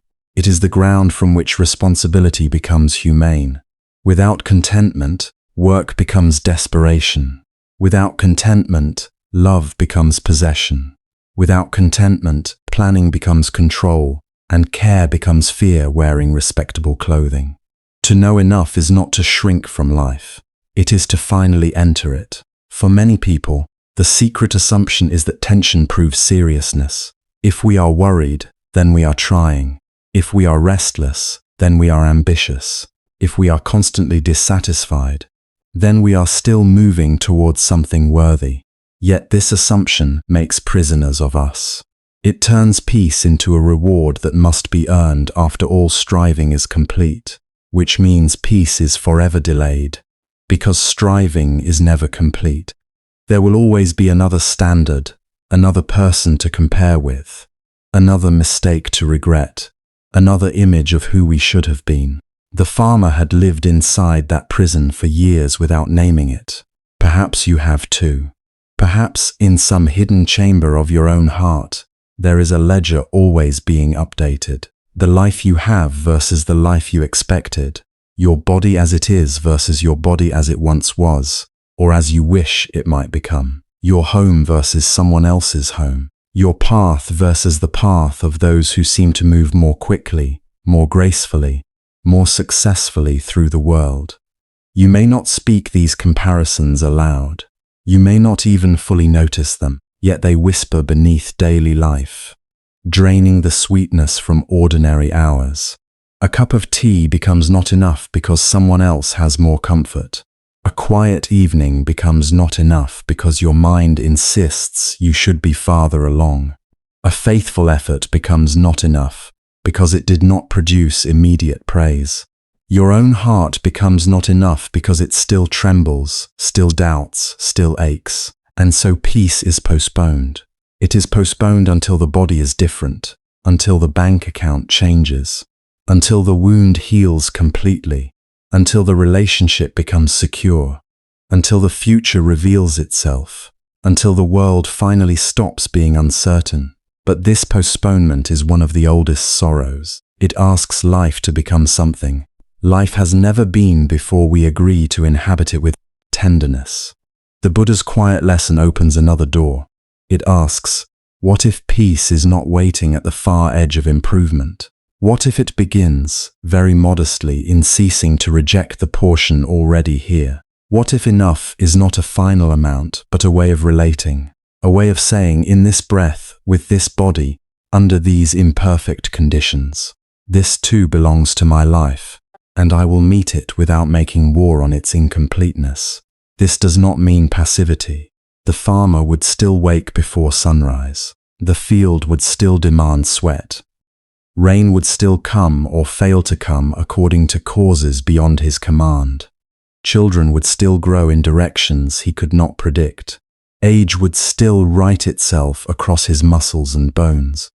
But if he could stop insisting that every moment justify itself by becoming something else, then each moment might finally reveal its own quiet fullness. A simple meal could be received as nourishment, not insult. A pause in the shade could be received as mercy, not wasted time.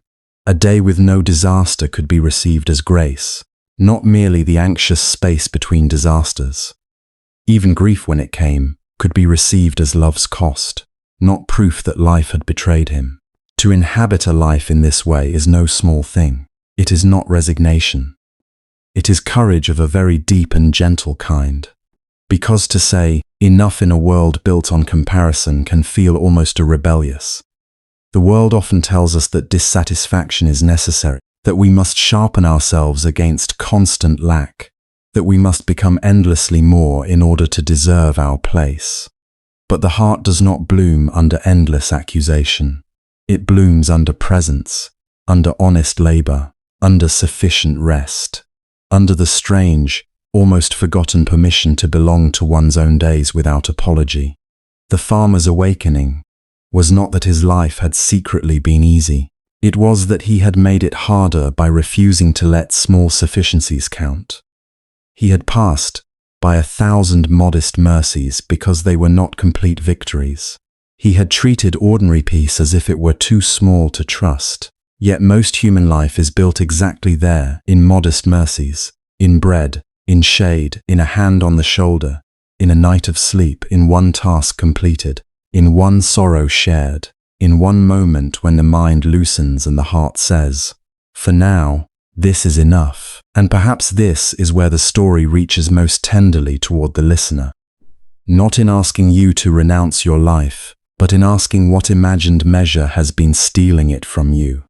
How much of your weariness comes not from what is truly required, but from the endless burden of becoming? How often do you stand inside a moment already half absent, because another version of life is being demanded by the mind? How often have you denied yourself rest, not because rest was impossible, but because you had decided you had not yet earned it? There are so many subtle vows people make without knowing. I will relax when everything is done. I will be kind to myself when I improve. I will feel grateful when I no longer fear loss. I will enjoy my life when it begins to look like the life I imagined. But everything is never done.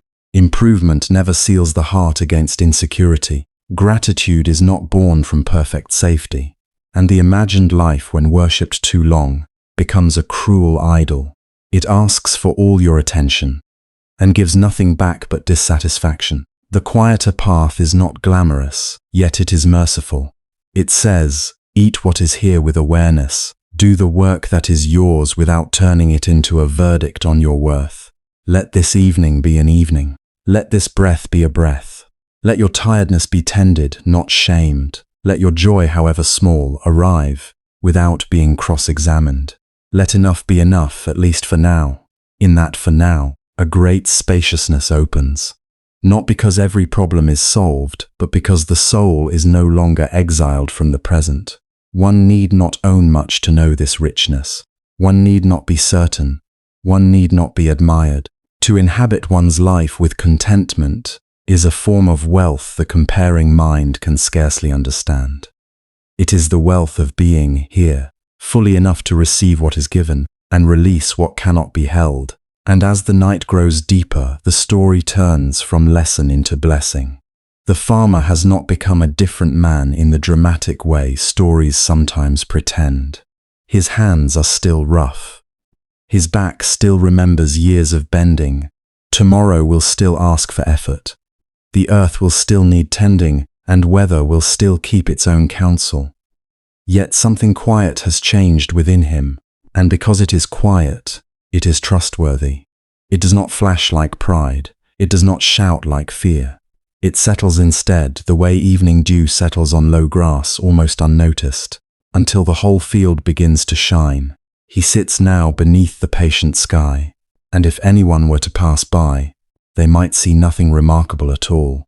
Only a man at the edge of a field, breathing in the dark. Only a body resting after labor. Only a face no longer pulled so tightly by its own thoughts. But within that plain stillness, a gentler understanding has taken root. He remembers, perhaps not as a scholar would remember, not as someone collecting wise phrases to repeat, but as a tired human being remembers what has finally brought relief. The mind is a field. It receives seeds whether one is careful or careless. Worry can be planted there. Resentment can be planted there. Desire, fear, comparison, old injuries, imagined futures. All of them can be scattered across the soil of awareness. And if they are watered every day with attention, they grow thick and tangled until the heart no longer knows how to walk through its own inner ground. But a field is not ruined because weeds appear. A field remains a field. It can be tended. It can be cleared little by little. It can be given rest. This too, the farmer understands now in his own wordless way. He does not need to hate the weeds to stop feeding them. He does not need to scold the earth for being earth. He only needs to see what is growing, and to choose, again and again, what he wishes to nourish. So much suffering begins there, in the small unguarded moments when the mind takes hold of pain and makes a home inside it. The first hurt comes, as it comes to all. A body tires. A crop fails. A loved one misunderstands. Rain withholds itself. A plan dissolves. Harsh words land where the skin is already thin. This first pain belongs to life. No one escapes it. It is the arrow that arrives without asking permission. And then, so often, comes the second arrow, the one we drive in with our own frightened hands. Why me? This should not be happening. I am falling behind. I am not enough. I will never recover. They should have treated me differently. I should have done everything better. The wound of the moment is painful, yes, but the mind, if untended, circles back and pierces the same place again and again. What was one ache becomes many. What was one sorrow becomes a whole night of sorrow. The farmer had lived for years beneath that second rain of arrows without naming it. He had carried disappointments long after the day had ended. He had taken one hard event and made from it a measure of himself. He had worn old fears like a garment, not because he was weak, but because he was human, and because many people are taught to keep lifting what should have been laid down. Now, under the cooling sky, he begins to learn another way. Not a perfect way. Not a way that removes all grief, only a merciful way. When pain appears, he notices it. When frustration rises, he feels its heat. When the old thoughts gather, he does not have to invite them to stay for supper. He can know this is the first arrow. He can know I need not add the second. He can let one moment be one moment. He can let one difficulty remain only itself. And into that space, simple and almost too simple for the restless mind to believe, comes the breath. It was there in the field before the lesson. It was there during his anger, during his confusion, during his listening. It was there when he bent to his work and there when he sat down in defeat. It has always been there, the quiet companion no one applauds. Breath enters, breath leaves. Breath asks so little and gives so much. A rhythm, a small lantern in the dimness. The farmer feels it now without needing to make it special. Coolness at the nose, soft movement in the chest, the slight rise, the slight fall. Nothing in him is forced to improve this instant. Nothing in him must become holy before resting. He only breathes, and because he breathes with awareness, the scattered animals of the mind begin to settle. Not all at once, not forever, but enough for this moment, enough for this night. The field of the mind does not become peaceful by command. It becomes peaceful the way dusk becomes night gradually, with patience, with the surrender of brightness. One thought passes, another loses its edge. A memory comes and then grows faint. The body, sensing at last that it need not stand guard over every unfinished, softens its grip. The jaw loosens, the shoulders unclench, the belly no longer braces against invisible weather. This is how letting go often happens. Not as a grand declaration, but as many small permissions. Permission not to solve everything before sleep. Permission not to revisit each conversation until it frays. Permission not to carry today into tomorrow, as though suffering were proof of sincerity. Permission to set down what cannot be carried, not because it does not matter, but because no human heart was made to hold the whole world without rest. The farmer understands this now, with the humility of one who has been tired for a long time. He had thought that holding tighter meant caring more. He had thought that if he worried enough, he might prevent loss. If he replayed enough, he might undo regret. If he judged himself harshly enough, he might become worthy. But the load only grew heavier.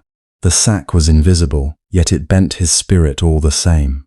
Tonight, at last, he loosens his hold. He does not throw his burdens away with bitterness.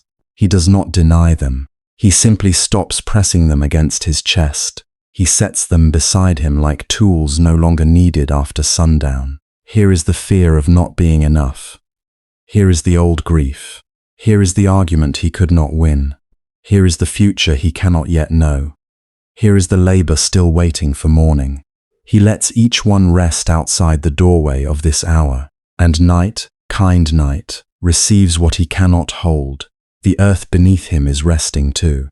Even the fields that seemed so demanding by daylight have gone quiet. Furrows fade into shadow. Dust cools. Roots continue their hidden work without witness. Seeds lie in darkness, not panicked by their invisibility. They do not claw upward in the middle of the night, demanding proof that growth is happening. They remain held by the soil. They yield to the unseen. In their own silent way, they trust. Above him, the sky has softened into a vast and tender anonymity. The day, with all its names and obligations, has stepped back.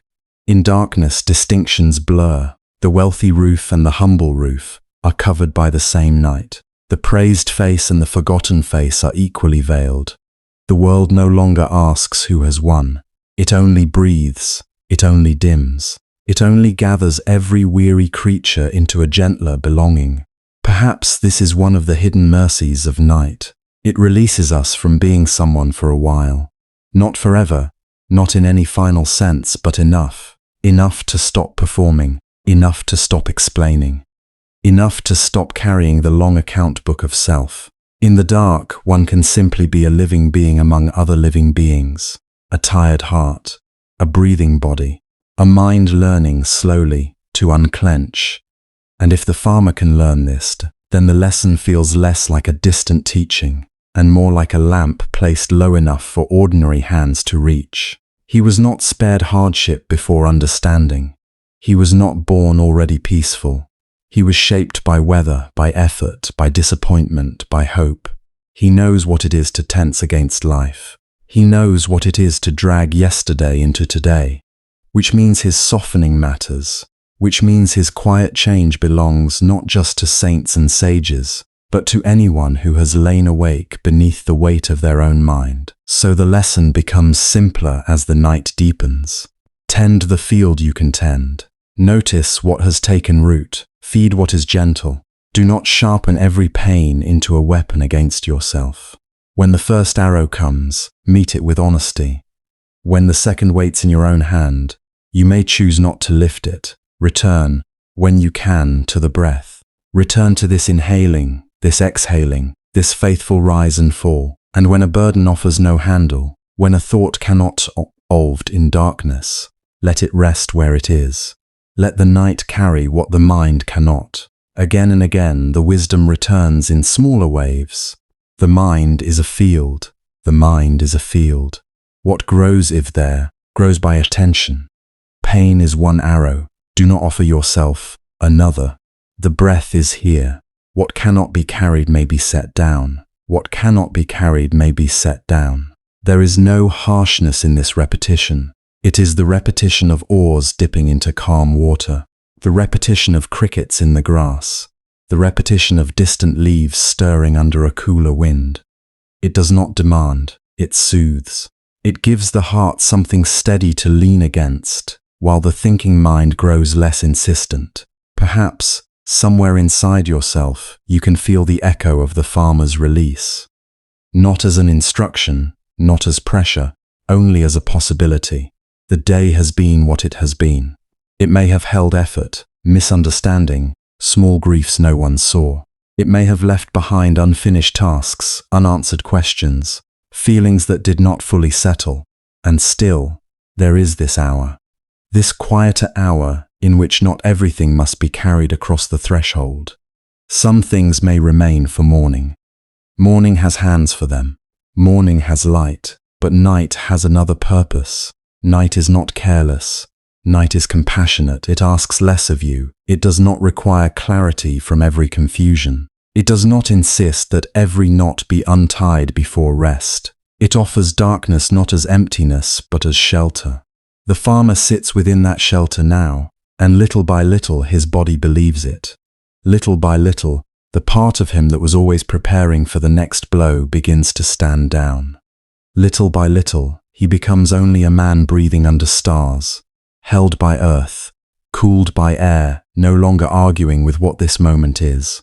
The lesson, then, is no longer only something spoken between teacher and listener. It has entered the body. It has become posture, breath, gaze, pace. It has become the way a burden is lowered, the way a thought is allowed to pass, the way evening is not resisted. This is why it feels so quiet now. The truest teachings often make less and less noise as they ripen. They move beneath words, beneath effort, until they resemble rest itself. And so the story softens around him. The field, the sky softens, even memory softens. What was sharp becomes bearable. What was heavy becomes shareable with the silence. What was clenched begins to open, not into excitement, but into ease. The farmer does not conquer the night, he enters it. He lets himself be gathered by it. Soon there will be only the hush of cradled earth, the cool wideness overhead, and the simple mercy of nothing more required in this moment than to breathe, to release, and to drift toward the final gentle closing. Above him, the night continues without urgency. The farmer lies beneath it as he has done on many evenings before, on the same patch of earth, under the same scattered stars, with the same world still turning around him. The fields have not become easier simply because he has learned to be still. Tomorrow will still ask for labor. The seasons will still change without asking what he prefers. Rain will still come too hard, or not at all. The body will still tire. The heart will still be touched by worry, disappointment, memory, and loss. Nothing in life has signed an agreement to spare him, and yet, something has changed that matters more than he once understood. He is no longer inside his hardship in the same way. He no longer wears every sorrow as if it were his skin. He no longer gathers each trouble into his chest and presses it there until it becomes heavier than it was meant to be. Pain still comes. Fatigue still comes. Uncertainty still comes. But they come now like weather passing across a wide plain, not like chains closing around his ribs. They visit, and he feels them. He does not deny them. He does not pretend to be beyond them. He is simply no longer crushed each time they arrive. So he rests beneath the night sky with a different kind of strength, one that would be easy to miss in daylight. It is not the strength of victory, not the strength of someone who has mastered every fear or solved every difficulty or purified his life of all discomfort. It is the quieter strength of someone who has stopped fighting every wave that moves through the heart. It is the strength of allowing, of softening, of seeing clearly what belongs to the world and what need not be carried twice. The earth beneath him is cool now, slowly releasing the warmth it gathered from the day. The scent of soil lingers in the air, deep and familiar, rich with all that has grown and all that has fallen back into silence. Somewhere in the dark, an insect hums one small note into the vastness. Somewhere farther away, a dog shifts in sleep. A late breeze brushes through the edges of the field and passes over him as gently as a hand laid for comfort, not to wake but to reassure. He listens without trying to name each sound. He breathes without trying to improve the breath. He lets the night be the night. And because he no longer argues so much with what is here begins to feel enough. This is not a dramatic piece. It does not arrive in a blaze. It does not announce itself like revelation. It comes the way dew gathers quietly until everything is touched by it. A little less resistance, a little less fear, a little more room around each passing ache. That is how the heart changes. Not all at once, and not by force, but by learning moment after moment that it does not need to close around every sorrow that enters. Perhaps that is why the sky seems wider tonight. Or perhaps it is simply that he is no longer measuring himself only by the narrow boundaries of his worry. He is lying where countless people have lain before him, under darkness that has watched generations labor, hope, grieve, and begin again. Above the farmer stretches the same night that covers the sleeping child, the anxious mother, the old man who wakes from pain before dawn, the widow with memories folded close inside her, the worker whose hands still throb from the day, the traveler far from home, the lonely, the weary, the faithful, the uncertain. The sky does not choose between them. It holds them all. And in that vast holding, the farmer is no longer only himself. He is one life among many lives, one tired body among many tired bodies, one tender heart among many hearts learning, in secret and in silence, how to endure what they did not invite and still remain gentle. The burdens he has carried are his own, but he is not alone in the carrying. Across villages, across cities, across mountains and shorelines, across homes lit by lamps and homes gone dark already, there are others tonight setting down what they can, others exhaling slowly after long days, others trying in their own quiet ways not to cling so tightly to what hurts. This is how suffering becomes strangely less isolating when it is seen clearly. Not because pain disappears, and not because all grief is equal, but because the heart begins to recognize itself in others. Everyone is touched by some weight. Everyone has known the moment when the mind circles the same wound again and again, hoping repetition will somehow become relief. Everyone has carried words they wish they had not spoken, or silence they wish they had broken, or fear about what tomorrow may bring. Even those who smile through the day often lie awake with some hidden stone in the chest. The farmer does not need to know the details of every life to feel this truth.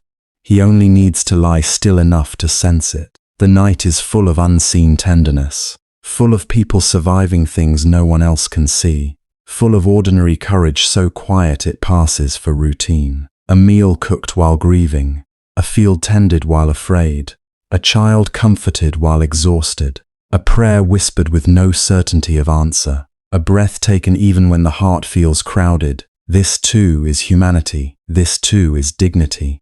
And so the lesson that came to him does not remain only his, it opens. What the Buddha offered was never merely a thought to admire. It was a way of loosening the knot by which suffering tightens itself. The wound is real, but the clenching around the wound can soften. The loss is real, but the mind need not reopen it every moment with fearful hands. The day may be harsh, but the heart can learn not to become harsh in response. This is the quiet miracle, if it may be called one.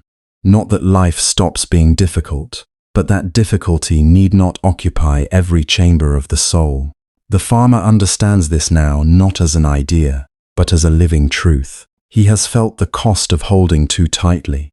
He has felt how the mind can turn one pain into many by resisting, replaying, anticipating, grasping. He has also felt the relief of loosening, even slightly, of letting one thought drift past without following it into the dark, of letting one disappointment remain only what it is, instead of making it proof that the whole world is against him, of letting one sorrow sit beside him without inviting it to become his entire identity. This is not indifference, it is not withdrawal, it is not a refusal to care. In some ways, it is a more tender form of caring than he knew before, because when the heart is not bound so tightly around its own pain, it has room again for simple things, for moonlight on the edge of a roof, for the fragrance of cut straw, for the sound of someone laughing in memory, for gratitude that does not need to be large in order to be true, for compassion too, because one who has stopped wrestling endlessly with every inner storm can begin to recognize the storms in others without fear. The village sleeps, or nearly sleeps. Behind shuttered windows, small lives continue in their own rhythms. A cough in one house, the creak of wood in another, embers settling low, a baby turning in a cradle, someone half awake then sinking back down, someone still praying, someone finally resting. The whole village is held in that fragile, ordinary peace that comes when the day has spent itself and nothing more can be done. The farmer belongs to that peace now, not because all his questions are answered, but because he has ceased demanding that peace wait until every question has been resolved. This may be one of the gentlest wisdoms of all. If peace is postponed until life becomes untroubled, then peace will never come. But if peace may visit in the midst of incompletion, in the middle of uncertainty, in the tender space where things are not fixed and not finished, then even an ordinary night can become a place of refuge. And what is true for him may be true for you as well. Perhaps you too have known the weight of carrying a day longer than the day itself. Perhaps there is something in your heart still asking to be solved before you can rest. A conversation, a regret, a fear about the future, a loneliness with no clear name, a sadness that has followed you quietly from one hour to the next. It may be small or it may be deep, it may be fresh or very old. Whatever it is, you do not need to deny it in order to loosen your hold. This is the door the farmer found beneath the night sky. Not the door out of being human, but the door into being human more gently. To feel what is here without becoming only that feeling. To know pain without building a home entirely inside it.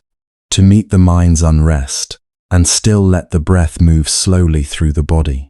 To understand that suffering may visit, but the heart can learn not to seat it at the center of everything. There is such mercy in that. Such mercy in discovering that we are allowed to set things down, if only for a little while. Allowed to stop rehearsing what cannot be changed tonight. Allowed to unclench around what does not need solving before sleep. Allowed to be unfinished and still be safe enough to rest. The stars remain where they are, silent and patient. The dark fields stretch outward, no longer threatening in their vastness but companionable. The same world that once seemed to press against the farmer from all sides now simply surrounds him. There is space in it. There is space in him. His breath rises and falls. The body sinks a little deeper into the earth's support. His thoughts, once sharp-edged and insistent, seem farther apart now, like distant lights with darkness between them. They may return tomorrow, some of them surely will. But tonight they do not need to be followed. Tonight they do not need to be solved. Tonight they can pass like clouds moving across a moonlit field, leaving no wound behind them. And maybe this is enough. Maybe far more than enough. Not a perfect life, not a life untouched by grief, not a heart that has never trembled. Only this, a little less grasping, a little more kindness toward one's own weary mind, a little willingness to let the burden rest where it is instead of lifting it again in thought. That small change can make even sorrow lighter. That small change can open a pocket of stillness large enough for sleep to enter. The story settles now into silence like earth after rain. The lesson remains but gently, with no need to insist. It lives in the loosened hand, the softened jaw, the steadying breath. It lives in the understanding that suffering is part of the road, yet we need not kneel before it as if it were the whole horizon. It lives in the simple wisdom of not holding tighter than necessary. So the farmer rests under the same night sky. Still human, still vulnerable, still bound to the changing world, and yet no longer at war with every passing difficulty. Around him, the village breathes. Beyond him, countless others breathe. And within this great quiet web of living hearts, there is something deeply consoling. None of us carries alone as completely as we fear. For tonight, then, let that be enough. Let the mind loosen its grip. Let the day lower itself from your shoulders. Let what has not been resolved remain gently unresolved until morning. Let the night hold what you cannot hold wisely anymore. Breathe once, slowly, and again. Feel how even now the body knows something about surrender that the mind is still learning. Feel how the bed, or the pillow, or the darkness itself asks nothing from you except softness. There is nowhere else to go. Nothing more to prove, no final effort required. Only this quiet invitation, widening from the farmer's field into your own resting heart. Release what you can, forgive what need not be carried through the night, and allow yourself to be gathered by peace in its simplest form. The stars keep watch, the earth does not hurry, the lesson remains, and sleep gentle at last may come.